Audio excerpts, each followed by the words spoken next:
Your lighting is dark.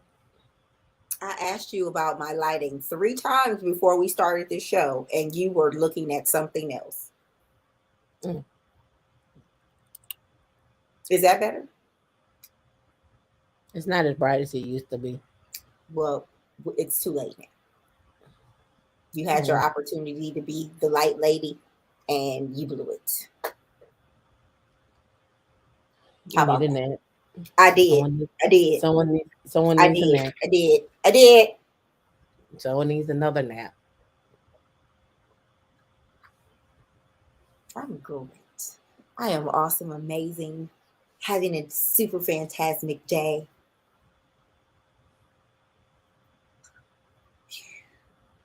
She's back, You know, people.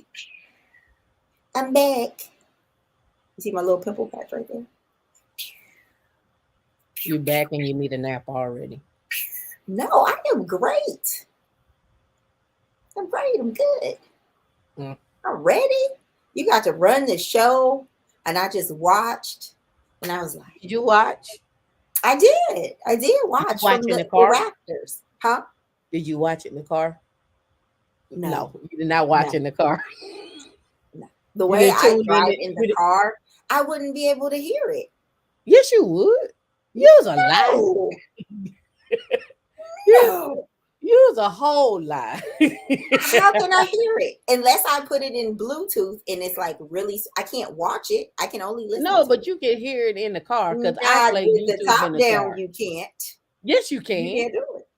Yes, you can. Dion, This is me. What I'm saying is, I can't hear it. you can hear in that car. So I don't know what she talking about. You can hear What in are that you car. doing? Huh? What are you doing? I was removing all the dust from the screen. I didn't. It was a lot of dust. Don't. That's not on my screen.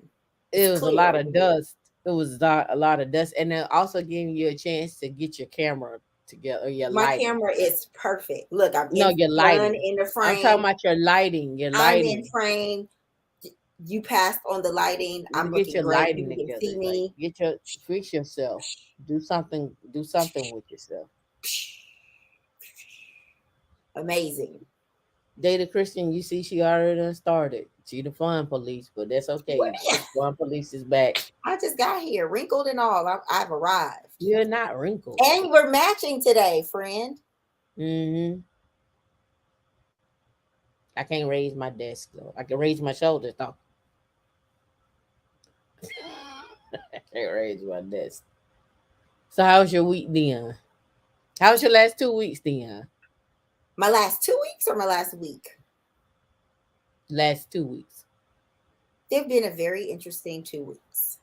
Very interesting. I don't know. Did we Um, do a show last week? Yeah, we did. We did a show. You weren't on the show last week. I think we only did one long show last week. but I was behind the scenes. Yeah, we did one And long because you show had last an week. extendo show, like an extendo, you had to do something last week. Yeah, I forget what I had to do that day. Yeah, What it I was had to you. do that Sunday, that Saturday. It was something that you had to do. Yeah, I forget what it was. So we accommodated you this weekend. You accommodated me. But I mean, hey, I escaped a whole hurricane. Luckily, our neighborhood is still standing. You wasn't though. You was gonna stay there. No, I was not. I don't know why you think that. I was not going to brave the storm. That's not my calling. You You was will gonna be never like, see on my gravestone. you was like, What do you he ain't call that? gonna do what Storm it do, and chaser. I'm gonna be right here. Where did you get that from? I was waiting for the alert from the authority. We don't That's need what to I was wait for waiting no for. alert from no Not authority. CNN. CNN You don't does need to not wait for no run alert. what's It's a going on category. in It's a this county category 4 or 5. and You the don't need National to wait for Hurricane no Center. alert. You get in the car and you drive and you get out of there. You don't need to wait for them to tell you that it's coming. You see it coming. You feel it coming. It was You not. pack it, It was no pack it feels. up and pack it up It and get was out of no there. the skies were blue, white clouds. not a drop of rain in the sky. Yeah, It was that's what nothing. happens. It I just be know, but what listen, I'm telling, it just be just sunny, and then next thing you know, it start coming in. It that's just how I feel start when I talk to you.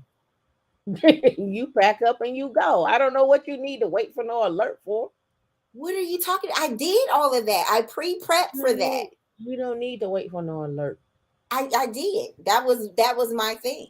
I was waiting for the alert. And that don't wait for Tam. She was on CNN. I was on the National Hurricane Center. No, I wasn't on CNN. I was on the weatherchannel.com, and I was also the person who escaped the hurricane last time, and you was in Atlanta. And I got out. There was no traffic. I made it right on in. It was according to my plan, and it happened.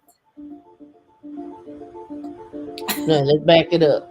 Oh no, I wasn't about to see Ian about anything. Look at that. Look at the storm surge. Look at that. Look at that water coming in from the beach. Look at that.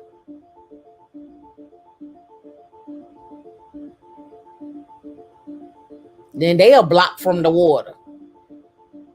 Going right on in under their house. I wasn't doing any of that. That was not any of my plan. Yeah, D was I ready don't to want to face. watch that anymore because I wasn't Look, going to do any of this that. was gonna be D right here. Nice. This is what was getting ready to happen. Nice. You think The I was only going to be on reason the top why of the house? the only reason why we didn't get hit, it turned in the last 2 hours because St. Pete and Tampa was gonna get the eye of the storm, and the houses are blocked from the water. And We would Weather have been. Lady Tam, when did We would have the been out there like hurricane this. hit? I would have been on the phone with D like, you ain't got no more power, girl. Let us know. Weather Lady Tam, when did that hit? Like When did it hit? it turned in the last 2 hours. No, when though? What day was that? It turned in the last What 2 day? hours. It don't What matter. day was that? And now a word from our sponsor. No, no word from our sponsor. What day was that? What day was that? A word from I touched down in Atlanta on Tuesday morning. So what day did Ian arrive here? Engineering Cannabis. She was gonna have a candlelight vigil and everything. She's like, food in the fridge. I'm stocked up. I got water. I'm ready. Why are you telling these people fairy tales and fallacies? I was like, girl, get out of there. I was like, we don't want no liabilities around here. And all of my family was like, they was like, is D gonna be okay? I was like, she gonna tough it out. They was like, you need to tell her to get out of there. My cousins called, everybody was calling. Hey, everybody, all my friends, all our friends was calling. They was like, is D gonna be okay? I was like, she gonna tough it out. She's a thug. That's what she said. Just came back. She's like, Ian ain't got nothing on me. Ian ain't got nothing on me. And I was like, woo, she's gonna tough it out. I was engineering cannabis. I'm not gonna lie, I was living my best life in Atlanta. No, she was living her best life trying to tough it out. That's where Tam is at, isn't it? I was living my best life in Atlanta with my Can we get a word from my sponsor? Because no, we don't need a word from our sponsor. I'm getting stressed. I'm getting stressed. Why are you stressed, Tam? Tell me I'm more. getting stressed. Why? I'm getting stressed. After you told I'm having heart palpitations. You having heart palpitations? What you having? Heart palpitations. You want me to call your mom and tell her to come in there? Oh, she's gone to a funeral. Mm-hmm. She's not even there. You want me to call the ambulance? Mm-mm. You don't? I can call them for you. Mm-mm. Can you get a word in? Did you do a word from our sponsor on the first show? No, I told you I couldn't. I said on the show I couldn't get in the back. When I'm coming back here, I don't know how to do that. So I just started the show. So I don't know why, because you said I can do it. I can do it. Yeah, but when I'm back here, I don't see that. I don't see that stuff. So I just went live. No word from my sponsor, no drop in, no countdown, none of that. Well, do we really need one? Because it needs to be updated. But I'll go ahead and play it because you're about to fall out. Word from our sponsor.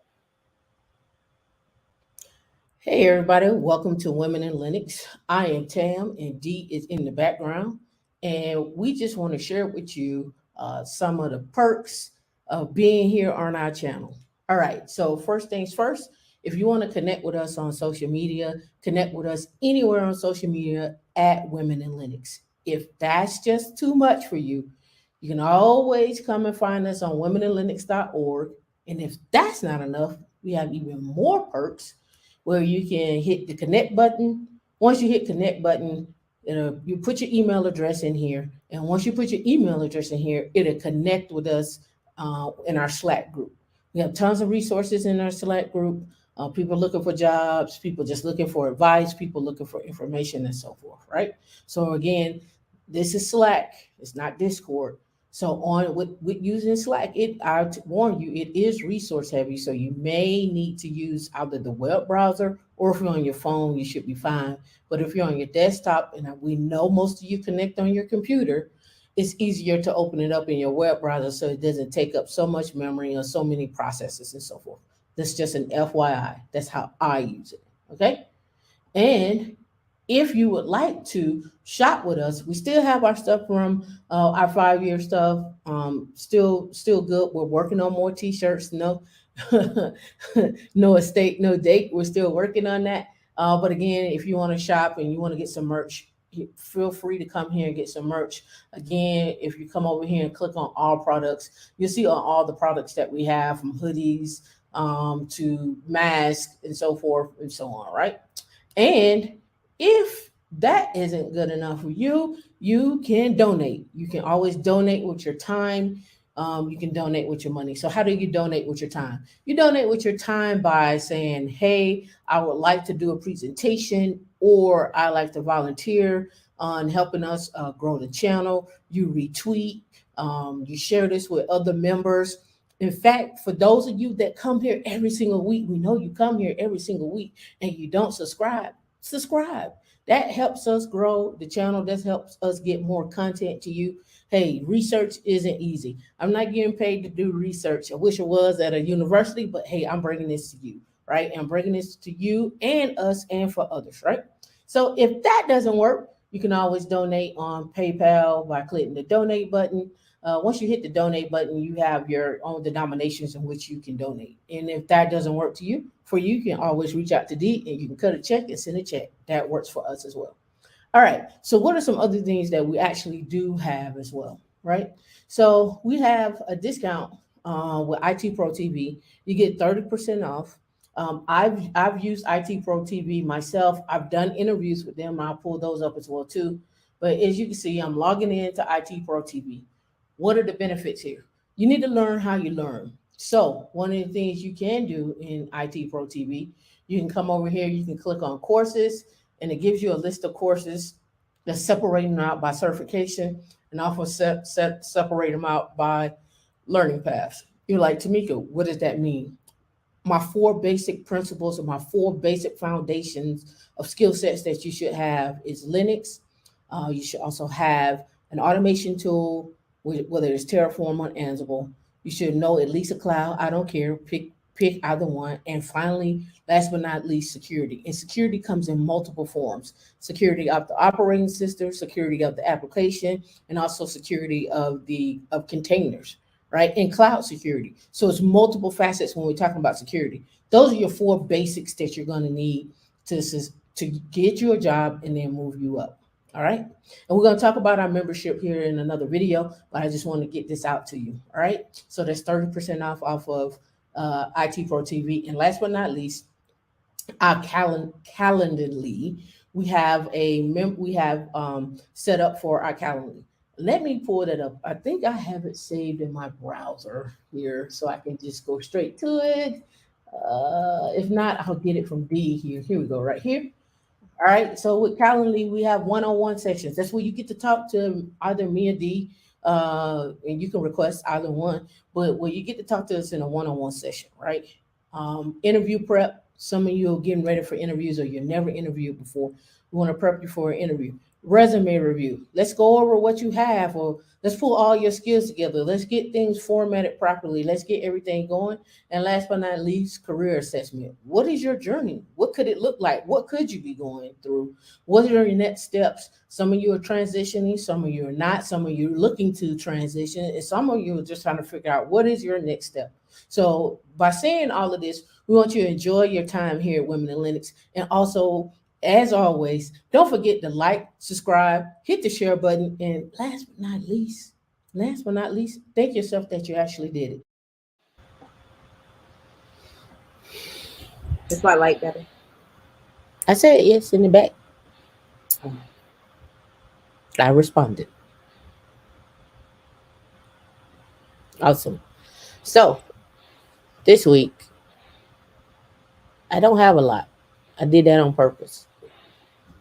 There's a couple of things I did want to talk about, but I actually want to the leave it open for uh, talking about conferences. I want to watch some videos on that, and actually, I thought about doing a reaction video to my own video that I did with Master IT that came out. It's a 6-part series. If you all have not caught it, let me go over there and pull it up. Um, see right here. I think he's gonna release it every day. He just released a few more right here.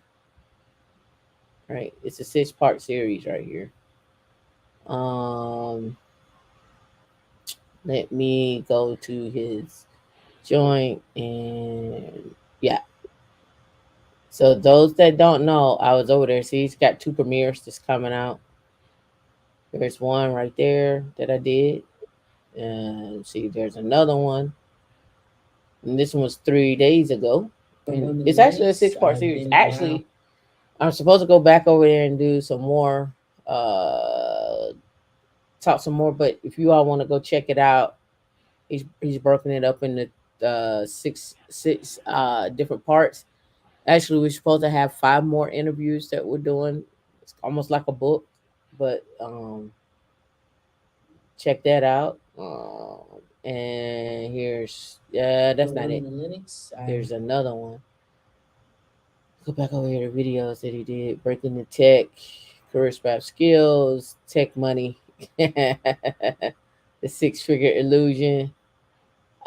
We talked a long time. We talked probably like 3 hours. I think I was even late to one of our shows when we talked, right? So yeah. All right. So on the last show, I promised you I was going to talk about these compensation, right? So let me go scroll fast, and let's ask this question. Let's see where y'all at. Y'all even know. It says the 25 big companies with the best compensation. And then we're gonna get into some Linux stuff as well too. Um, what do you think is no who do you think is on the list? Let's ask that. Who do you think is on the list? Drop some names of who you think is on the list. I'm thinking they're going to be like the the big name tech companies, your Googles, your Facebooks, and all of that other type of stuff. And then the compensation they're going to talk about are going to be like for level 5 through 7 people. That's what you think? I don't know. I'm just throwing something out there because I want to see some small companies. Ooh, I'm gonna tell y'all all are wrong. Is it going to be DoD contractors? Y'all are all wrong. Y'all got Really? Sing, y'all got Amazon. Marshana was like thinking like D. Nope. Really? All wrong. You ready? Let's go. Yes, of course. I want to see. All right, let me pull this over and get myself situated. Let me get this over to here so I can see. All right, so uh comparably used anonymous they used anonymous employee responses to rank the companies with the best compensation among large employers. Adobe ranked number 1, Adobe is a big tech company, Tamika. but it ain't Fang. I don't like acronyms, but I get what you're saying. Yeah. Fortune, yeah, no, but it's a big company. Well, Adobe Right. is huge in San Francisco. So Yeah, Adobe, Adobe is big Pixar, internationally. it is. But I'm just They saying, had as far as companies that are like you can see them and the building is visibly there. Salesforce, Adobe they have a huge company too. Adobe Captivate. Use Adobe for stuff right here, like to make presentations and make your own classes and stuff like that. So some people use I mean, Adobe I think Captivate. everybody has Adobe on their computer to read PDFs. Like you just let's keep it simple. Right. Sorry. So the So following are the Adobe is one. number one. Number one Adobe. I Yeah. wonder what they're doing over there. The following are 25 large companies that ranked at the top of 2022 rankings. Workplace Review site Comparably just published its annual rankings of places with the best compensation, and Adobe ranked number one on the list, focused on companies with over 500 employees or large companies. Being paid fairly was always has always been an important factor, but in order to recruit and retain top talent, today's companies need to provide competitive compensation across the board. The top rated companies on this year's list have raised the bar by expanding salary bands, perks, benefits to meet new expectations from workers. People deciding to change jobs in particular may care about competitive compensation. An October 2021 Gallup survey of over 13,000 workers asked that the top factors they thought about when considering taking a job. Gallup found that 64% cited pay and benefits as very important, higher than concerns like greater stability and job security at 53%, and greater work-life balance and better personal well-being at 61%. As our findings suggest, pay is the top of the mind. No one cares about your food. Or your cocktails, delicious beverages, no We don't snacks. want to play air hockey or I don't want darts. your gym membership if I have a stand-up desk Right, and a treadmill. right. I don't want your fake stocks. Now companies are offering doggy daycare and doggy insurance, pet insurance, and animal care is being offered. I think we have that at my job too. Like and pets are expensive. I think I'd rather have Yep, a kid, but I'm just gonna keep with my friends. yep. All What's right, number two? all right. So job switchers, Joe switchers, job switchers, and other workers may care about a company's compensations package given today's high inflation with average raises near with next year potentially being below inflation. All right, so let's get through it. Enough of the enough of You that. Let's passing them go. up. I said think they said they Here we go. oh We they going working backwards. backwards. Yeah, VMware is 25. yeah. VMware has a good package that they put together. Um, I'm gonna give this range. I'll say this. My VMware package range from 300 to 340. I'll say it that way. Um, and that was not um that was that did not include the sign on bonus and the stocks. So I'll say that way, right? And VMware is everywhere. Anywhere Linux is, so is VMware. Let's just say that anywhere Linux is, so is VMware, right? We'll say it that way. On prem and in the cloud, right? Edge computing, all of that, right? So the next one, they talk about industry cloud infrastructure. One of the best paymasters is what somebody said. It if you deserve it and you're ambitious, this is the company you want to work for and realize your dreams. Next one up is Qualtrics. Qualtrics. Not sure if you all are familiar with Qualtrics, but they're SaaS and market research. I have an above market salary as well as a very competitive RSU package that has a lot of upside in the long run. 6 cents. 6 cents. Analytics and SaaS, that's 23, right? Yep, 23. Yes. 22 is Encora. In Quora. Encora. Encora. We can go check them out because I've never heard of them either. Digital product engineering and software engineering. Where are they located? What was that at? Maximize the impact by that went so quick. Oh, to the Um, side, located in Raintree, Scottsdale, Arizona. Scottsdale. Yeah, Scottsdale, Arizona. Encora. All right. The next one, Boomy. Boomy. What does Boomy do? And they have over 500 people? Boomy. Very Lily. Boomy. Their platform. They are connect everything and engage everywhere. Industry leading iPads platform. What's over Right there on here. the other side? Boomi is a software company that specializes in integration platform as a service, API management, master data management, and data preparation. Based out of Pennsylvania, 1,300 employees, founded in 2000. And that's still a fairly not huge company. Yep. All right. Sentinel One. I'm sure you all have heard of Sentinel One. Cybersecurity. There's a SaaS product. Next one, Smartsheet. Smartsheet. I know y'all like, where are these companies coming from? Smartsheet, everybody should know about Smartsheet. Every time you look up a good Excel spreadsheet, they pop up, and to get you to get a free subscription, I think you get like one or two Smartsheets and you can't use it with nothing else.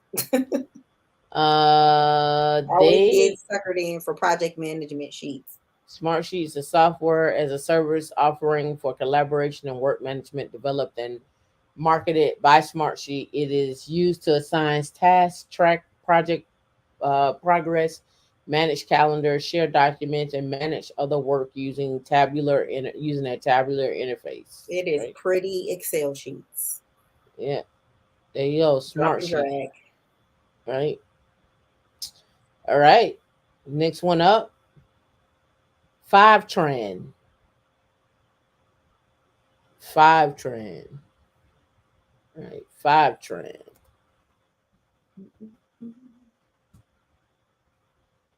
Automated, reliable, and secure data pipelines. Stand up, Oakland. Fivetran. Right. Securely You see connect to this all Christian data. data pipelines? Yep. Fivetran. Yep. There we go.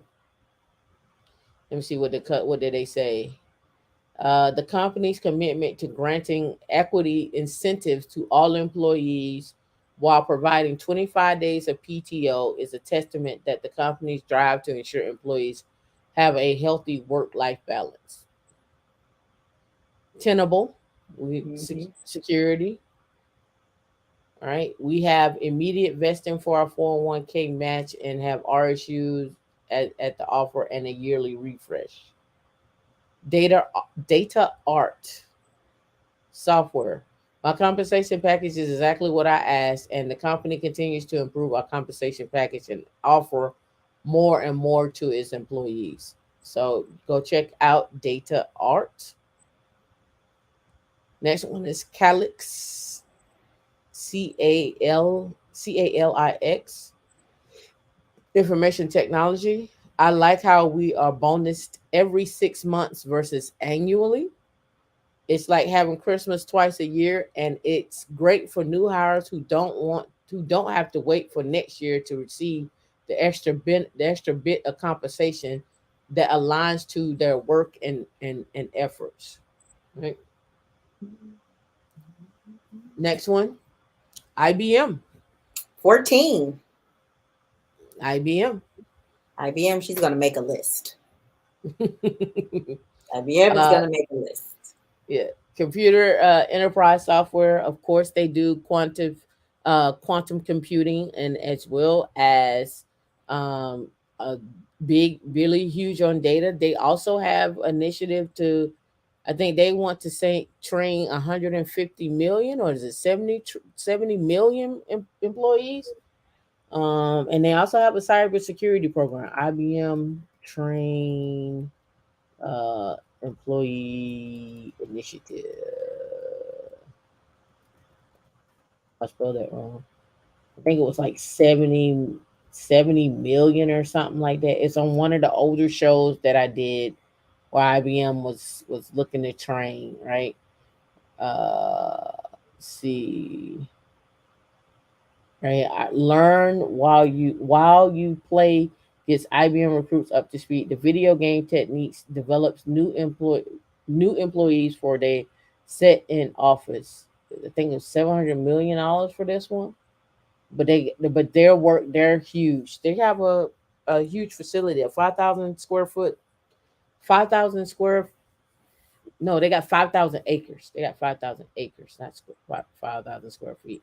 Yeah, they got five. I think they got. I think their initiative was 70 million or 100 million or something like that. Internationally, they were trying to train up on mainframes and cyber. Yeah, Right, we talked about it mainframes. here. Yeah, mainframes and cyber. All right. So IBM. The next one is Squarespace. I'm sure y'all are familiar with Squarespace. Right? Everybody should be. Right. A lot of POS, banking, SAP hadn't gone SAP. anywhere. SAP hasn't gone anywhere. Still here. Never. SAP is never going anywhere. Still here. All right. Snap Inc. Internet and content and information. The compensation here is on par or higher than other competitive tech organizations, and benefits provided go beyond your physical health to include mental health as well. Snap. Check out Snap. Next one up, Boston Consulting Group, BCG. There is a clear focus on making sure that we're compensated well for what we do and reward for good performance. Strong mix of direct cash compensation and benefits. Everybody's like, "Give me the cash." I hadn't heard nothing about like, but a few people talking about RSUs. Everybody is like, "Give me the money." I need my coins. Palo As my Alto mom calls them, Networks, her ducats.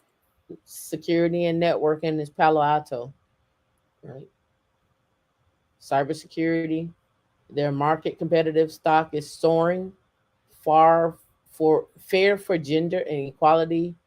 Flex benefits have some crazy things I can get reimbursed for that no other company will ever think about doing. So let's go look up flex benefits. See if somebody talking about it. Dollar bill, y'all. Because I be wanting to get reimbursed for all type of stuff. I know I have to submit some stuff. Yeah, Palo Alto. I even called my manager and was like, "So what are we doing about this hurricane? What concessions are being made for us in Florida?" We're giving 1,000. We're giving you 1,000 per year because we want you to be in control of your well being. This is their Which benefits flex over benefits at I'm Palo looking at? Alto. You get a Is this a thousand dollars. service? Flex benefits. This is at Palo Alto. You just went to their. I just looked up flex benefits and it took me to their website. What's But going that's on, what I'm saying. Swoop? Is it a service? Let's see. I don't know if it's a service, but here's more on the benefits. What will you spend your flex benefits allowance on? And here's a video.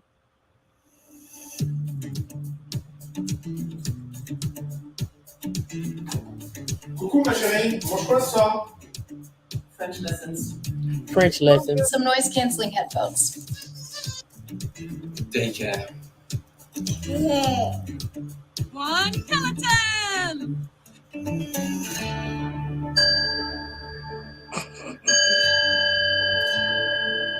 Meditation.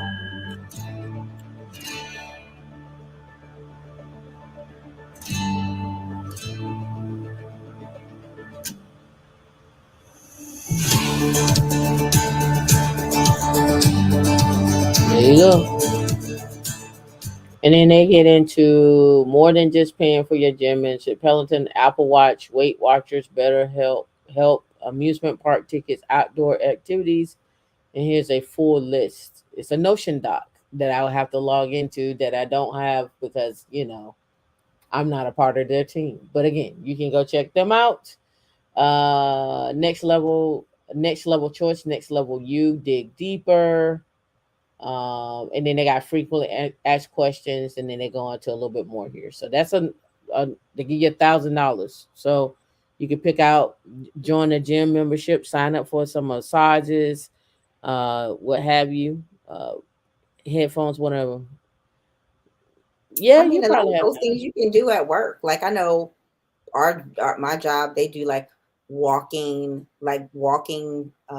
teams and stuff, and they compete against each other. Like a lot of jobs already have that inside. They might not compensate you, but you might, each team win a prize or something. But Yeah, we I had mean, a you'd be walking surprised. we had a walking competition at my last job.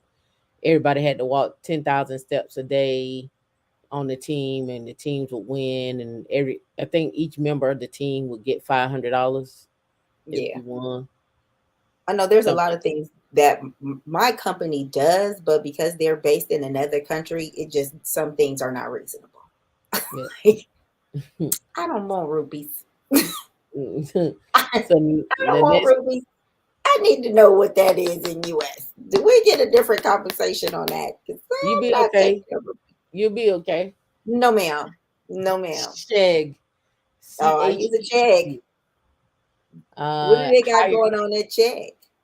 higher education. Having stock options at a entry level from day one is a valuable benefit that shows they value all their employees. So let's go check out Chegg. That's CHEGG. Hmm. You go to check and look up, test and help you study and all that good stuff. 24 homework help and rent textbooks. All right. I'm trying to get directly to their website, not the advertised version of it. And then let's drop down here and let's go look at, see if they got a place where I can go find a job. Got Scroll all the way to scholarships. the bottom. Scroll I all the way to am. the bottom. Oh, go I back am. up to the top. I'm at the bottom. You might have to look up Chegg careers.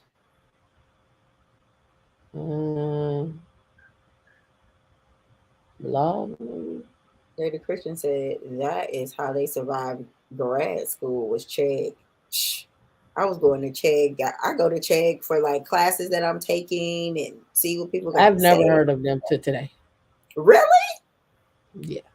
But you are an avid Safari onliner. Like you are knee deep in Safari. But if you like looking up tests and stuff, like a lot of the CompTIA, all of the courses are on there when it comes to the tests, all different type of stuff. People put their textbooks on there. It's Chegg, and then there's another one. I can't remember the name off the top of my head. Medallia. Are we down to 7 Customer already? service and employee SaaS software pay is very good, and the benefits extensive, but with reasonable premiums and many options. Leadership monitors excessive hours to avoid burnout. No, they just don't want to pay, and get quarterly mental health days and an open PTO policy, so unlimited. Right? Zip Recruiter. Zip Recruiter is number 6. Employment marketplace. My pay is competitive, which is greatly appreciated, but our benefits are also world class. Okay. Google, Google. Yes. not number 1. Nope. I didn't think it was. Microsoft, It's 4. But the big ones Meta, on there. Meta. I told you we was right. The big ones was gonna be on there. Ring Central. Ring Central, Google. Yes. The Google. and number 1 is Adobe. But Ring Central is number 2. I'm looking Meta, it up right Google, and now. Facebook are in the back. You didn't see Nvidia. You didn't see Netflix.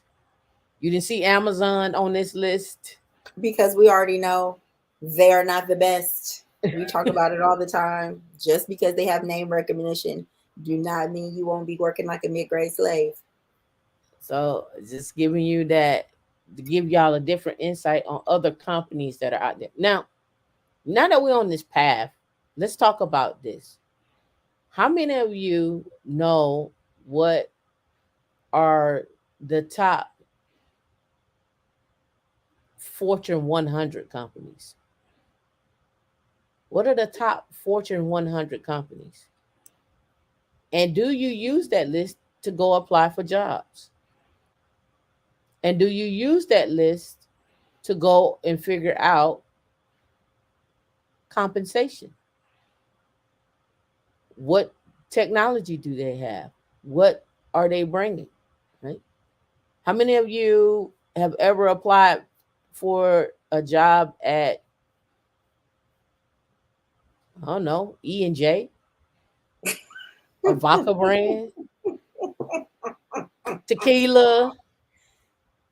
Oh God, I swear. I have was going to where I applied for a position at Remy Cointreau, and this was based off my entertainment experience. So Remy Cointreau has different brands. So yes, I have, but I would have been in the field position, um, and all that stuff. So yes, and Christian, no, Airbnb. They bought a company that I was working for called Hotel Tonight, and when I first came on the Hotel Tonight, they had well, I don't want to say laid off because that's a cute way of saying fired. They had fired about a good number of people, and I had brought that up. But All right. So top Fortune 500. Let's go. Walmart, Walmart Labs, Amazon, Apple, CVS, Aetna, United Health Group, Exxon, Berkshire Hathaway, Alphabet, McKinsey, um, Amerisource Bergen. Let's go. I don't but you know want what to I do also that. do? Like new startups that are in my area, even though I don't want to go into the job, I go see what they have and apply. Oh, All right, here we go. congratulations, Black Professor Black Ops. Was this recently? How did it go? Do we have an update? You have an offer? No, I don't. I hope you didn't go to the job and tell them you old, so you ain't got to give me much. You know I'm an old man. You know, I'm an old man. I'm old. You know it ain't gonna take much from me. Just give me what you got, and I'll make it work. We'll just No, dust get off your these money. books.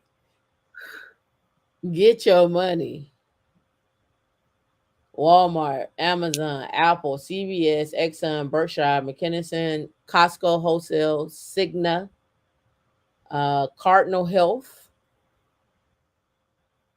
Home Depot, Walgreens. Remember, Walgreens, Rite Aid, all of those CVS, they all have engineering behind them. Dollar Tree is another one. Valero, all the gas stations, All all those companies are things tech companies. got engineering behind. Verizon, which we'll talk about. Verizon just won that. I think it was a $6 billion contract with the government to redo the infrastructure. JP Chase Morgan, General Motors, Cinte, I think that's right, Centene, Meta, Comcast, Phillips 66, Valero, Dell, Target, Fannie Mae, UPS, Lowe's, Bank of America, Johnson and Johnson. These are all companies that you can go apply for and get jobs, right? Pepsi, Intel, Procter and Gamble, State Farm, IBM, MetLife, Prudential, Albertsons. Put Publix on there too. Publix got a big Kroger, Publix got big brand, big IT departments. Energy Transfer, LM, Lockheed Martin, Freddie Mac, Goldman Sachs, Raytheon. Be careful with Raytheon. Stick with the Lockheed Martin better. Raytheon, just be careful. I'll say that.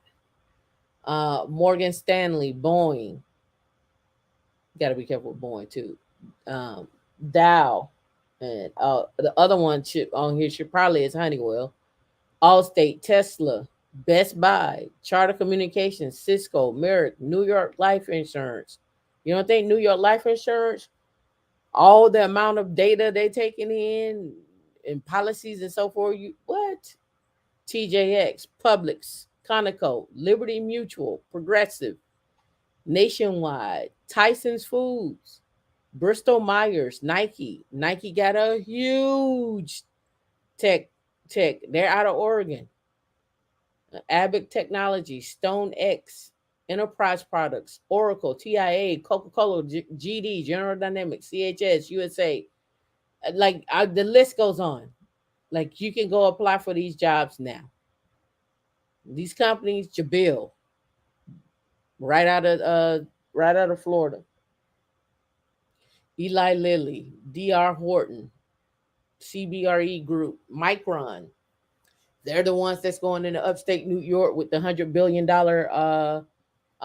chip manufacturing contract. That one I talked about earlier on the first show. They were gonna go in Texas, but they switched up and now they're going into what you call it? They're going into upstate New York.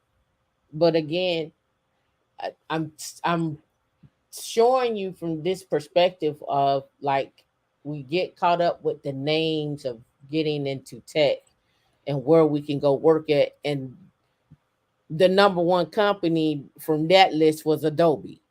On this list, the Fortune 500 number one company, and they lost billions this year, was Walmart, right? And then Walmart is working on competing with Amazon, so they're now starting to get into more delivery. They're starting to get into the shopping experience and updating that for people. It's a little late because Amazon got decades on them. But do you know the technology behind Walmart? Do you know do y'all know some of the technology that they use behind Walmart?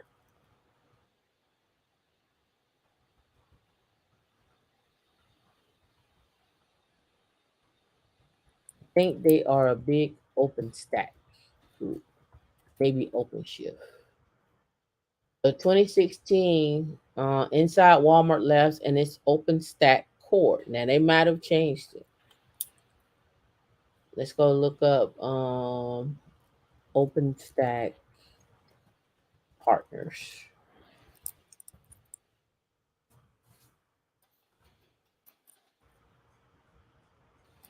on the Open Infrastructure Foundation and supporting companies. All right. So let's go check it out.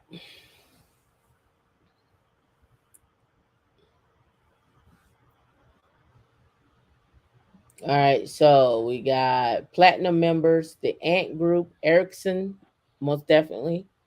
It's a big one. Fiber Home, is it Yahweh? Is that how you say them? Meta, Microsoft, Red Hat, Tencent Cloud, Wind River, gold members, right? And when they are partners, it could be a number of things. It could be that they use the platform, they contribute to the platform, but 9 times out of 10, they probably have it internal to the companies. OpenStack is very huge on the telco side. That's why you see the Cisco's, the Intels, the T-Mobiles here.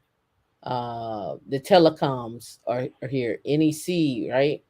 So again, when you're looking at like, oh, where these technologies play and what and who they play with, this is where you see. And so when you see companies like this on this list, their partners and stuff like that, go apply.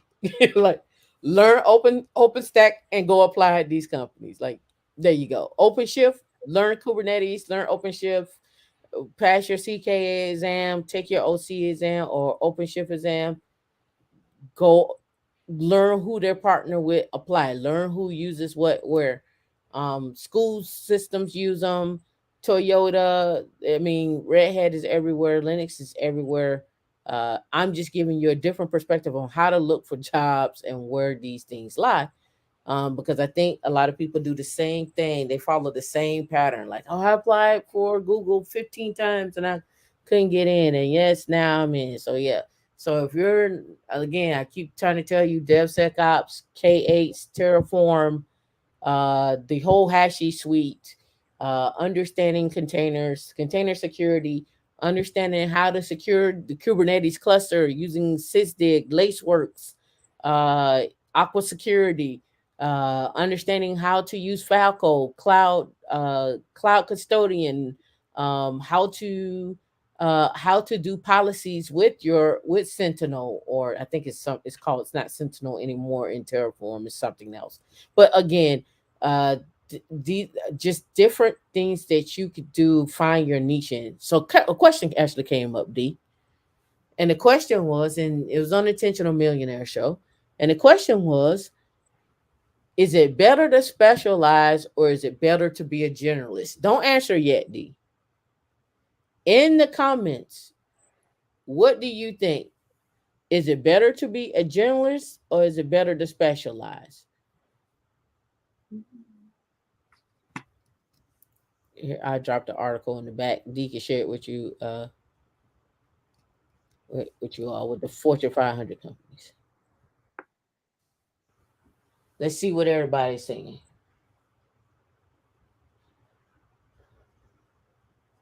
That's too much for us to learn. Okay.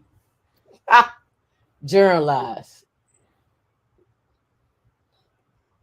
D, drop the link. I want somebody to come up. Specialize.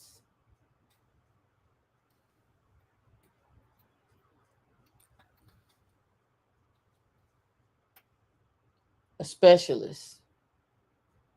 Be familiar with a lot, but specialize. That's more of a generalist. That's a That's a very generalist answer. that's a T-shape. That's the T-shape. Depends on the number of jobs on Indeed, sis.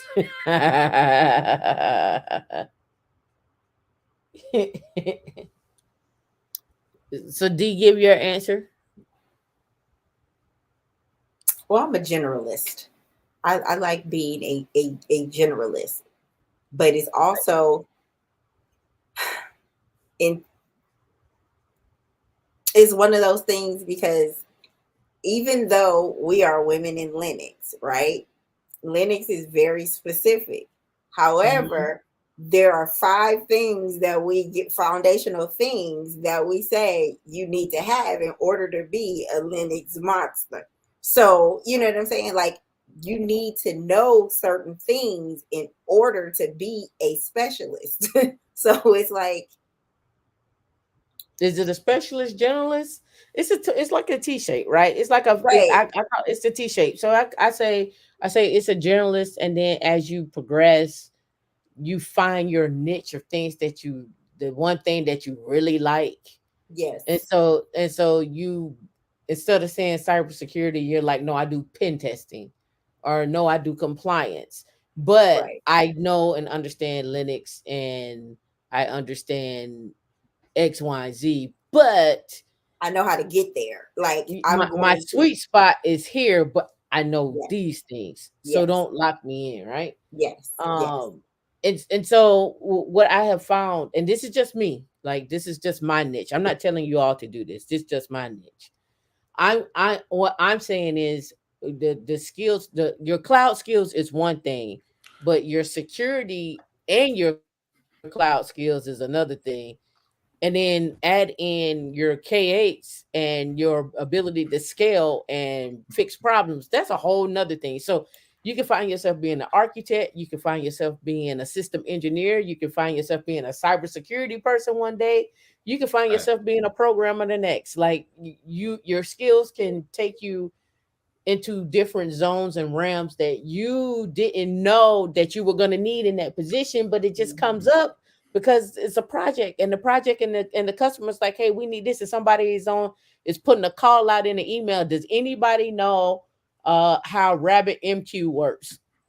Email Or are me. you interested in learning? Like, you can Yeah, find yourself like, well, let me see what's going on over there. yeah. It's just new that job simple. that you never knew anything about. I'm always like, I'll volunteer. I don't know what that's gonna do, but if it's gonna pay some more, let me go volunteer. Facts. Facts. Like, Oh no, I'm just gonna Professor go Black volunteer. Ops, how are you? I'm What's doing all going right. on, old guy? Chilling, man. I saw you on Intentional Millionaire putting it down. That was a great interview with you coaching the young guy up. That was a great interview. Well, it's just different, just a different perspective about like one of the things that he mentioned was he's got 28 books written and he's published 11 of them about how to basically make money, and he feels like he's wasted his time. And I'm like, well, what have you done social media wise? How are you Facts, putting man. it out there? Are you doing webinars? Are you like let's be honest, like when you get started you got to be your own cheerleader, you got to generate your Oh, own buzz. And if you're facts, not facts. out there generating your own buzz and saying to yourself that I'm the shit, Oh, facts, man. Facts. and pushing it out there, then no one else is gonna fall in line and believe that's what it is. And then you also gotta show up, right? And when I say show up, you gotta show up in other spaces. You gotta be Mhm. able to present. You gotta be able to talk and say those things. And if you don't do that, then you're gonna get that conversation that he was having. Like, I got 28 books, 11 of them published, but like, and it's funny because intentional millionaire and I were on a phone call this morning, and one of the conversations that we're talking about was how do you become an expert in your field. And one of the things was they was like, write a book. They was like, but how do you, it is literally what it was, right? It was write a book. And what's funny about that is that once you write a book, people are then like, oh, you are a subject matter expert because you actually took the time to write a book. And like I was saying to them, don't always think it's gonna 10x your profit. It may not Oh, 10x your profit. All right, you may not make the money off the book, but you make you end up with the recognition right. of that the book was made, one, the time to put into it, and now Mhm. you, as you start talking more and more about it and doing research after that, you become the Mhm. Mhm. expert in the field. It doesn't just I write the book and I'm the expert. It's you Right. are the go-to person that people come back to. So you end up tweaking what you learn and what you're Mhm. saying. And now you become the authority Mhm. in the field, and now people now look to you for that, and you become the culture change, right? You shift the topics, people start listening to what you are saying, and now you start putting those ideas out there and having people piggyback off of that and push the culture forward. When I say culture forward, meaning the tech culture forward, meaning Mhm. the Mhm. ideas stuff Okay. forward. That's what I mean by that. Have you ever Sorry, written a book? No, you yeah, good. I've been asked to write books. I've Have you been ever asked to written write one books. though? Nope. I've written a guide, Okay. Okay. like a guidebook when I was I had a mortgage processing company, Okay. and Okay. I had a couple of pain points with loan originators at the time, Mhm. Mhm. and my fee was a little steep um, for some of the originators. However, I had the industry experience. I had worked for lenders at that time, and so I knew what was needed in order to get loans closed. Mhm. And Mhm. and so what I did was I wrote a guidebook on what that process should look like, what they should have before they even submit a Mhm. package to the lender. And it was a really thin how-to guide on getting that done. And those who didn't want to pay, they bought Mhm. that, and it sold really well. And actually, I want to get with one of Tamika's people to kind of remix what that looks like, because even with the information age, and being able to go on the internet for things, it's still difficult to navigate because there's Mhm. so much information you can't drill down. And I Mhm. wanted to kind of piggyback off what Tamika said about Tim. I didn't know he wrote so many I books. didn't either till I, till I, they I brought was it up. clueless, and I didn't have the chance to watch Oh, his it wasn't interview. Tim. It was somebody that was on the show. But on that show, Tim did. This goes back into another conversation that we were having. We would start talking about patents, and he does have a patent that Okay. he's a part of, and we started talking about that. Which I want to answer this question with Scooter, and we'll get back. Is that okay, D? No, because I'm going to lose it. So go ahead and go Go, off on no, go your. ahead. Go ahead. People I'm don't quiet. create a demand for their supply when it Right. comes to these books. Mhm, And mhm. that is because they read on the internet that you create a book. However, you're not hustling the book. You know, you're not going on platforms and say, well, I'm an author, I have this book, and your platform becomes something else. You don't hawk your wares. You don't create that demand. You don't remix. You don't republish. You don't tell anybody about what you have going on. You don't. Most of the people that are on podcasts, they're always selling something. Yeah. And your But that, friends also tell, like, I found a book today that I want to go back through. This is Rip the Resume by Torrin Ellis. We met Torrin at a conference and had him New on, York. and great small guy. He's a recruiter, a tech recruiter, big tech recruiter. But those are the type of things you always tell people what you have. And if you don't tell people what you have, how are they supposed to know? Are you waiting for Amazon for somebody to search that for you? You can't do that. In order to be the obvious expert in anything, you have to talk about what's in the book. Yep. No, that's And that was true. part of the conversation yesterday. We was like, it's like I'm not selling D anything. No, it says, hey, I'm not selling anything, D. Yeah. Well, listen, the that was part of the conversation, right? About the IP, putting it out there. How do people know who you are, being your own advocate, being your own cheerleader? Which one of the questions here is, if I were to write a book, what would it be about?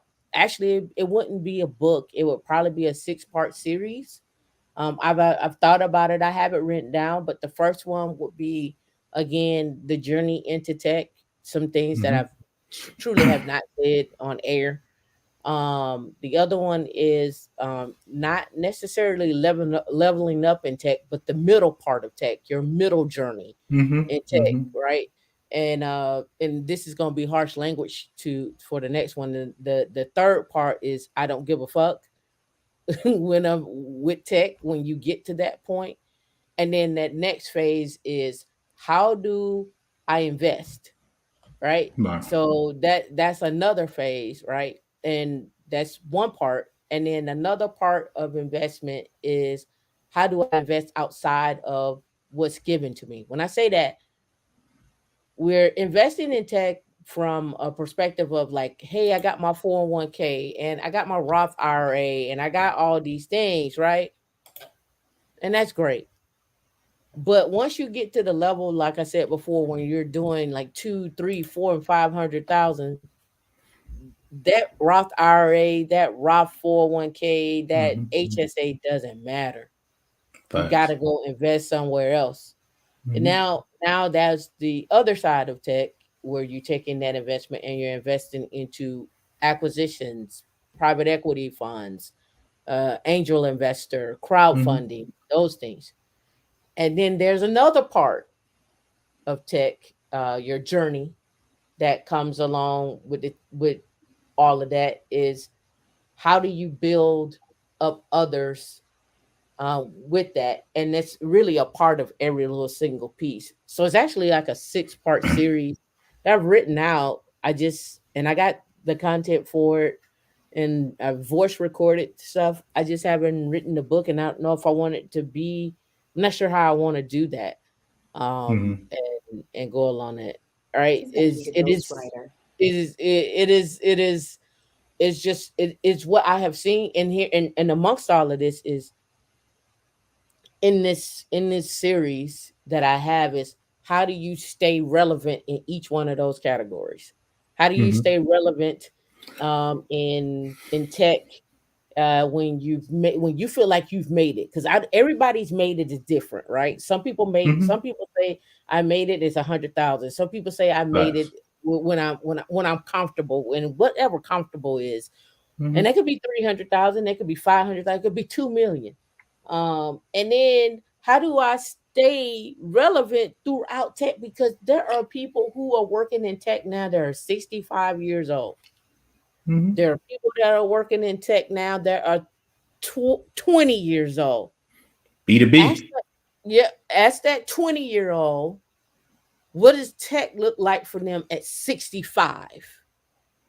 Right, but you know, too, is when I was younger, I had my Celica, my cell phone, and my Coogee. Hell, I thought I made it and shit. I was going through the Well, you a hood, star, trying to wasn't pick, you? trying to pick up somebody like D. Hey, baby, what's your name? And shit. Oh, you wouldn't have got me with that one. Coming through the hood with my little cell phone, with the big bag phone looking like a laptop rolling through, with my hand out the sunroof.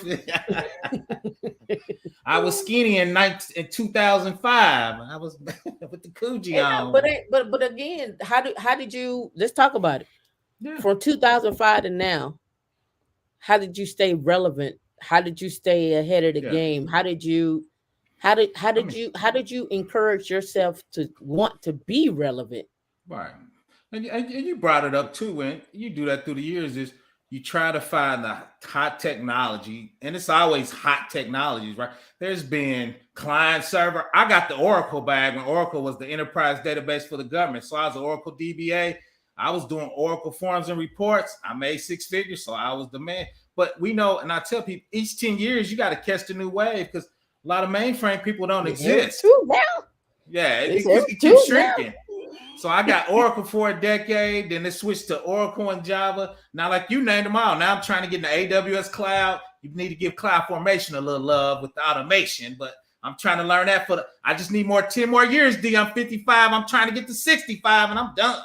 So that's going to be my last 10. So like you said, trying to stay relative, and you got to keep learning. Go ahead. I'm going to ask you from this way. Do you think right now, you say you got 10 more years. Do you look for a company to ride it out for them 10 years, or do you just keep doing what you're doing? Right. I was thinking about sitting down for a company, because as you know, as a consultant, you get to a point. I was at a client. They basically told me, you're the highest paid person here, PBO. We got to let you go. You too big for our budget.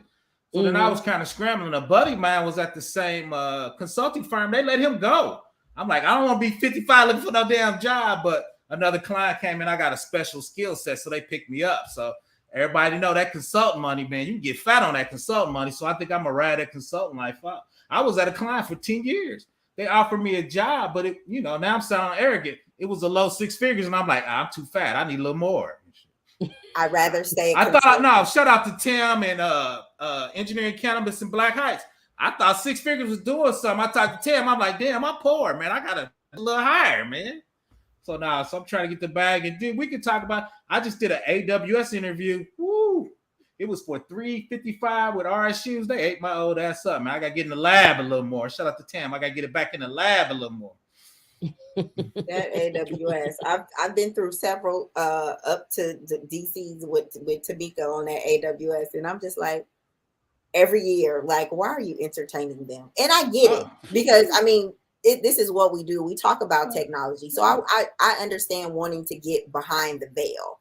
But at this stage of the game, where you guys at, you're competing with people that just want to get on.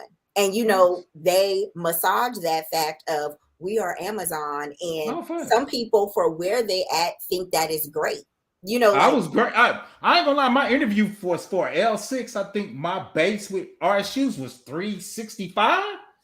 I don't make close to that now. I'm like, and the cool thing was, which sucks for me is, and I need to do a little better. It was 6 hours, only 1 hour that was technical. It was corporate fit, and I'm in there arguing with the federal compliance evangelist.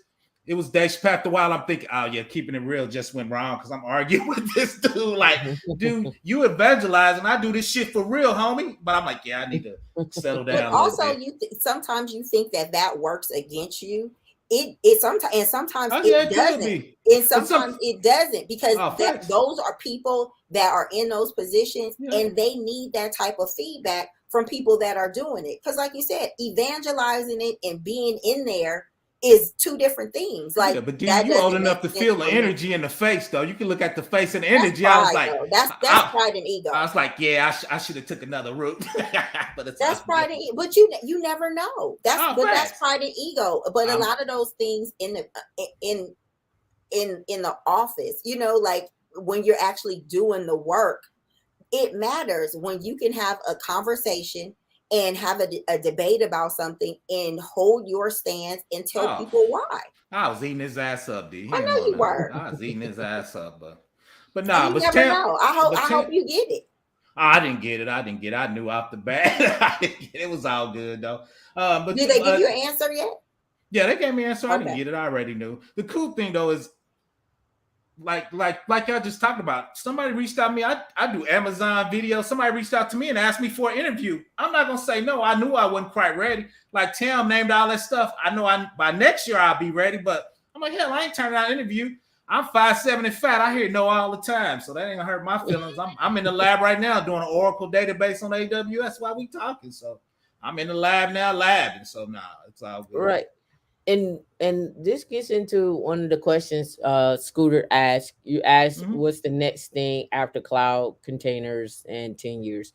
And I talk about this on the show, the first show, where we have been going over AI and robots, and the robots, they're working on the robots being pregnant and to be able to produce kids. Facts. We're talking about the EV. I think, like I said before, I think the cell phone goes away. I think the tablet and the cell phone become one, and I think that's going to happen in the next. They already won. Keep going, Tim. Yeah, I think that's going. Tim, you missing something though. Let me jump in real quick. You missing something real quick. Tim, shout out to Tim. She sent our stuff, but the next thing is, and shout out to Black Heights. People keep asking me, do I want to be a CISO? Do I want to be a compliance director? Do I want to get on the management side? I love building stuff. I hate managing people. Shout out to millennials. Y'all ask too many questions. I punch people in the face. So I got to figure out, do I want to be in the management? Because I don't really like managing people. I like building stuff. I'm in this weird spot where I give people recommendations. I talk to CISOs. I talk to CI. I'm a security compliance analyst. So if you're at DOD, HIPAA, FERPA, you got to set up your architecture a certain way to get it to pass those ATO's authority to operate. Tim been in that space building stuff. So that's really what I specialize in. So people like, do you want to be a compliance director? The last client, he was going to hire me as a compliance director, but it was for a state, so they didn't pay enough. And I'm like, dude, I miss building stuff. Go ahead, Tim. So there's a management piece. You never talk about that, Tim. You always go off to EVs and phones and satellites. This is why. The reason why I go there, but again, you get swept under the rug, right? You're still a part of that, right? Because when we're talking about EVs, when I say EV, I'm talking about transportation, electric transportation, right? Electric vertical transportation. And we're also talking about the compliance behind that as well too. There's still security of the airspace, security of the actual product itself, security of the person, marketing. There's still coding. There's also still some type of that data has to go somewhere. So it's going to be edge computing. It's going to be cloud. It's going to be analytics. It's going to be like, okay, this is the best time to travel. Like when you look at Google, they tell you the best time to travel when hey, the store's not busy at these are times that you should go in there because they're not busy.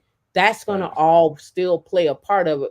But how we get to where we need to go just changes. And so now the question becomes is, if I am flying and in this EV and I'm hungry, where do I land so I can get me something to eat?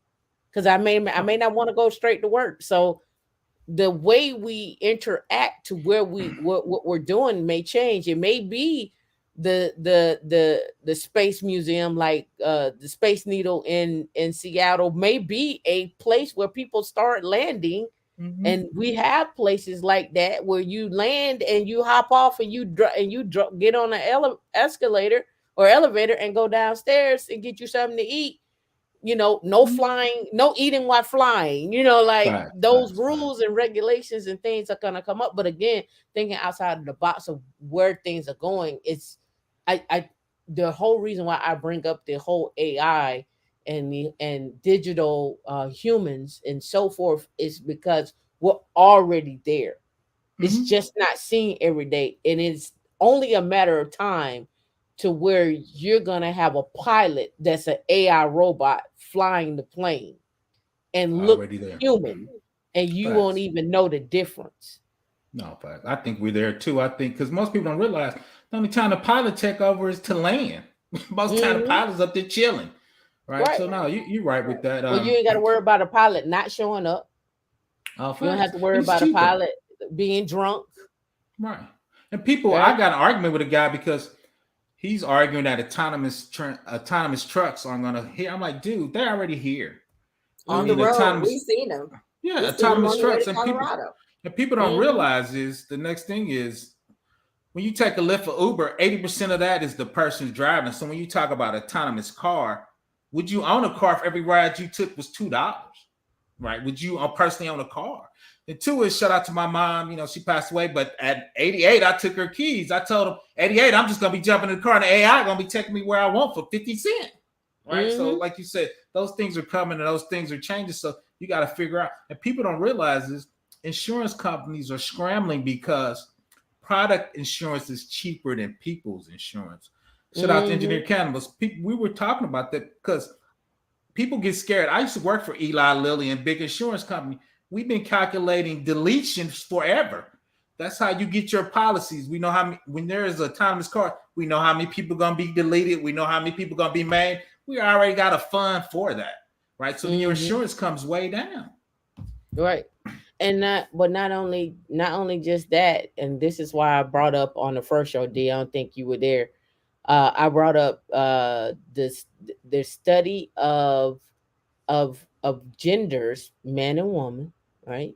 And the diseases that are associated with the man and the woman, and how the immune system is affected differently than a man and a woman in that study. And like, you got to think about the food, the air, the location of where you're at, you know, your AI, all of those things go into play, and just in general, who gets this information and what do they do with this information, what they get it. Well, that goes back to the whole insurance thing, right? It goes back into how things of your smartwatch, and you're taking your smartwatch and you're lining it up with your phone, and now you're competing with other people on how many miles you ran and so forth and so on. So now our toothbrushes have apps, like, and then I didn't even hook up. Like, I have a smart toothbrush, and it's supposed to. And I don't so we know what regions you hitting when you brush. Yeah, and I don't even use the app for it. I just go by the blinks that it tells me. But I mean, it's all there. However, what I don't want people to get drawn in by all the bells and the whistles of what's the latest technology. Because I think when people come to us, they always like, it's so much out there. What do we do? Start with the fundamentals. The fundamentals, you definitely need to know the fundamentals before you get off into anything. Now, you can like to read AI. You might love data and things of that nature. But if you don't understand the house, the nuts and the bolts, and how they interconnect, it's still going to be foreign for it. When people talk to you and you get in these spaces, they're going to know. They're going to know, because that's what you're getting paid for. You're getting paid for when you want to be an obvious expert. You want to know the fundamentals. You want to know how that works, because you can get in a space where you're at Amazon and all you know is Amazon, and then you get on a team of people because you're taking your Amazon company because you're a vendor, and you're getting in a space with other people, and the team is asking you questions because you're supposed to be an expert, and you don't know limit, you don't know security. All you know is Amazon, and Amazon has made it so great for you to just click on a couple of buttons, get a certificate, and you feel like you're a software engineer, you're a cloud engineer. That's not how it works. Yeah, it's another one that talked about the difference between a cloud engineer and a cloud something else. It was solution architect. There's a lot. She said solution architect, engineer. There was like 3 or 4 jobs in there. But what's the difference? What's the difference between them? And it's funny because, you know, everybody's like, we don't like labels, right? Like Gen Z is like, we don't like labels. They so fluid. Yeah, but the companies have pay bands and these labels Facts. fall in these pay bands. So you can Facts, not like facts. it if you want to, but this is what's happening. And take another and get paid one thing and go over there because you're like, oh, I want to do that. And then that pay band go back. You Right. rubber Yeah. band back. Like, what had happened? Well, that's No. what had happened. You got So to know what Coda you're getting Evelyn, into. what I normally seen with a platform engineer, and this is just from my perspective of working with platform engineers, is basically they're working on creating solutions for a platform, meaning there's some coding involved with that for the platform itself versus the cloud engineer. I guess you could I guess you could look at, if you wanted to, I guess you could look at the platform would be AWS, and then all the services that kind of go on, not kind of, but all the other services that surround it. Mhm. So you can look at that as a platform if you wanted to, but most people will probably look at that as a cloud because They do. They do. you're not really creating, you're not creating a service, you're utilizing a service. Facts. Most Facts. platform engineers in a company are creating a service for the platform that they're building, but they may be building something for AWS or Google Cloud or